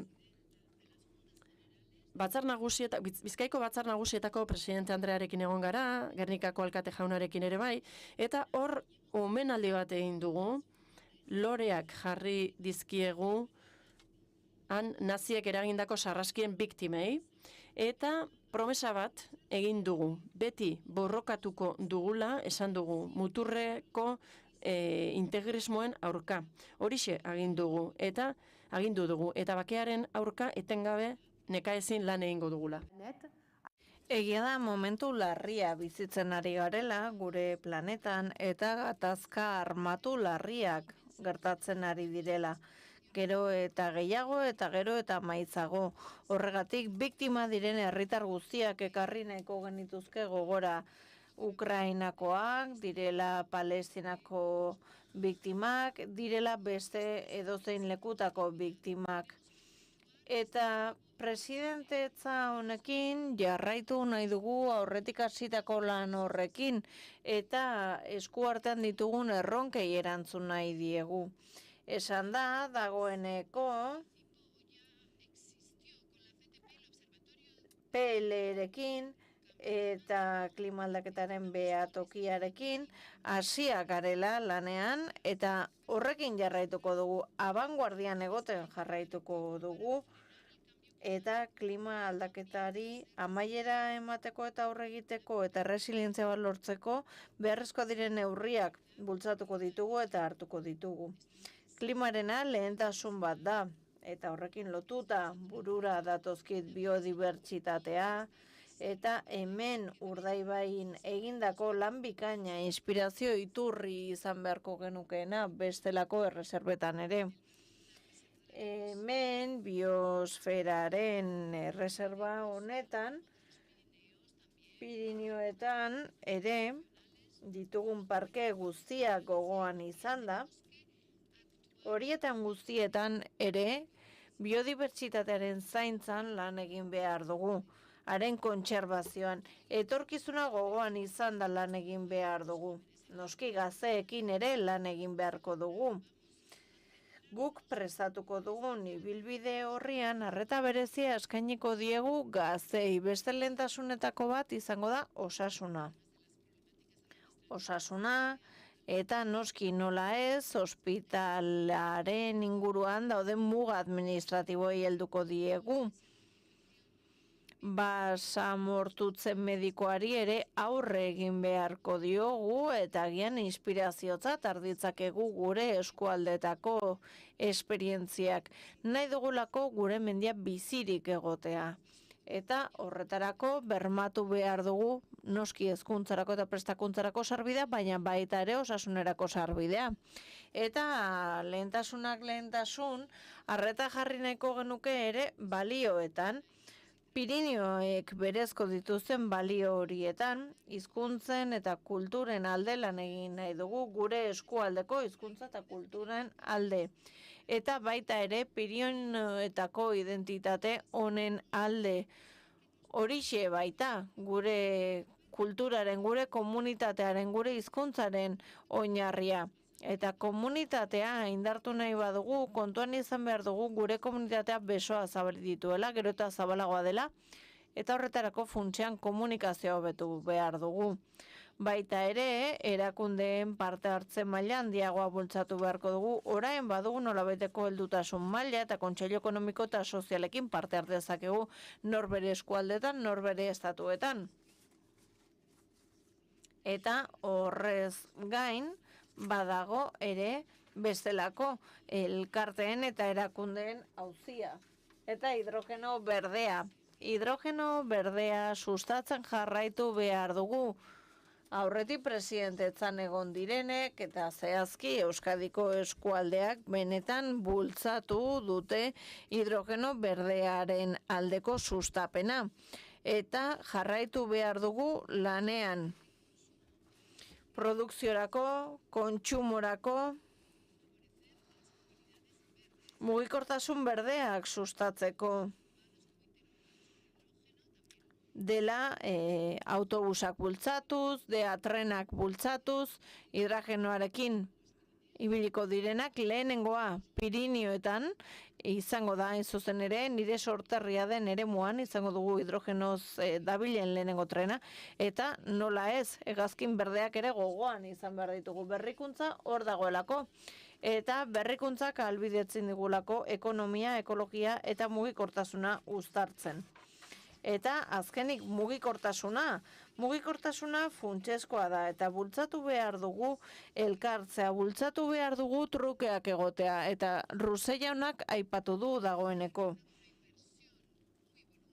Berak egin du oso inbertsio voluntarista bat, Akitania presidentetzan zegoela, Pau Canfranc linea horrekin, eta badago ere DGLV-ren kontua. Hain zuzen ere, Europa mailan gai izan beharko ginatekelako Europako hegoaldea hobeto konektatzea. Orainik asko dago egiteko. Adibidez, Toulouse, Bordeaux, Bordele-Dax linea horretan, lotura horretan, oraindik badago zer indartu mendebaldeko linea horretan, baina Montpellier eta Perpignan artean ere badago zer indartu. Badago ere abiadura handiko lineekin zer indartu, baita ere Iberiar Penintsularekiko konexio hori. Eta hor tartean dago Pirinioetako gure lurraldea. Linea horien bitartez penintxularekin konexio bat lortuko genuke, baina baita ere mendebaldea ekialdea ardatzarekin eta Marsella Niza konexioarekin, horrela Italiarekin lotuz ekialdera joz. Beraz, bultzatzaile izan behar gara, eraginkorri izan behar gara, eta harro egon behar gara, Pirinioetakoak izatearen harro. Eta egiten dugun eta egingo dugun lanarekin harro egon beharko gara. Indarrez, heltzen diogu erronkari, eskerrik asko bihotz-bihotzez Euskadiko taldeari eta lehendakariari egindako lanagatik, berak pertsonalki egin duen lanagatik, bere taldeak egindako lanagatik, badakigu talde lana izan dela. Eskerrik asko ere idazkari nagusi jaunari, berak ere agintaldiarekin amaituko duelako orain, eta aurretik bere karguan egon direnei ere, batzuk Oksidaneako lankidea dira, adibidez dela Gi jauna, eta berak hartuko duen zuzen ere, idazkari nagusiaren postua. Zorte on berari, ere beraz misio honetan.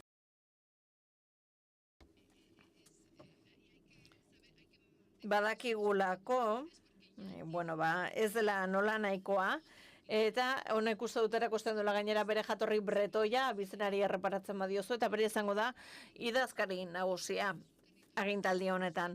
Eta ordezkatuko ditu 7 eskualdeak, ez soilik gurea Pirinioetako lan elkarte hau osatzen dutena. Eskerrik asko, halaber PL-ko eskualde guztietako taldeei, lurralde guztietan lanean aritu diren guztiei, eta egia da presidente zarenean, batzuetan ideia oso onak izaten dituzula, baina ideiak ezin dira gauzatu taldearen laguntza gabe, eta horregatik aitortu egin behar dugu, beraiek egiten duten lana, haiei esker mamitzen direlako gure ideiak.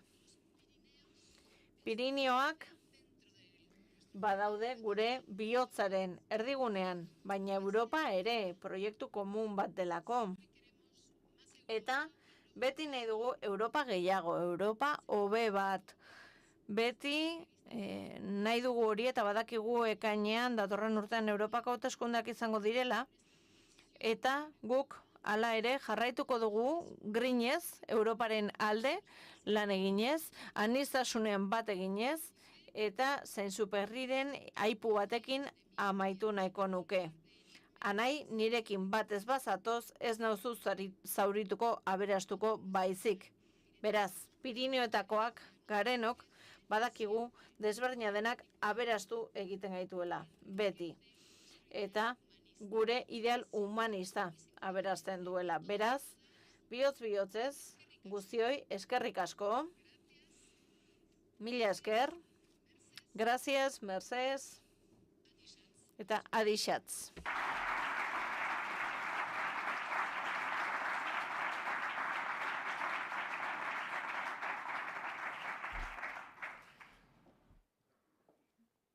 Hemos llegado al final del evento. Orain bai, iritsi gara ekitaldia amaierara. Jarraibide bat eta ohar bat. Jarraibidea. Lehendakariak itxiera egin aurretik, familia argazkia egingo dugu. Bai, horrela diot, Bestela gero, berandutu ingo zegulako, beraz, ezakit kazetariek bazekiten, baina horren egingo dugu. Familia argazkia, jarri zutik, mesedez? Bai, amaituta. Oui. Donc, c'est...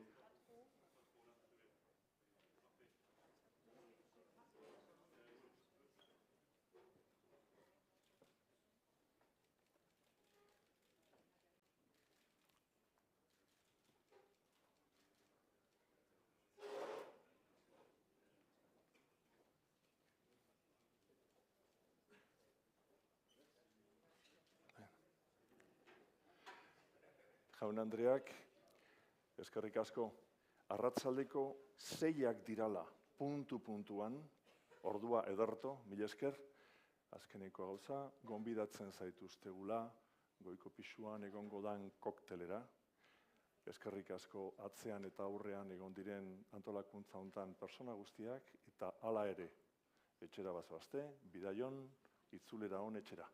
Gabon.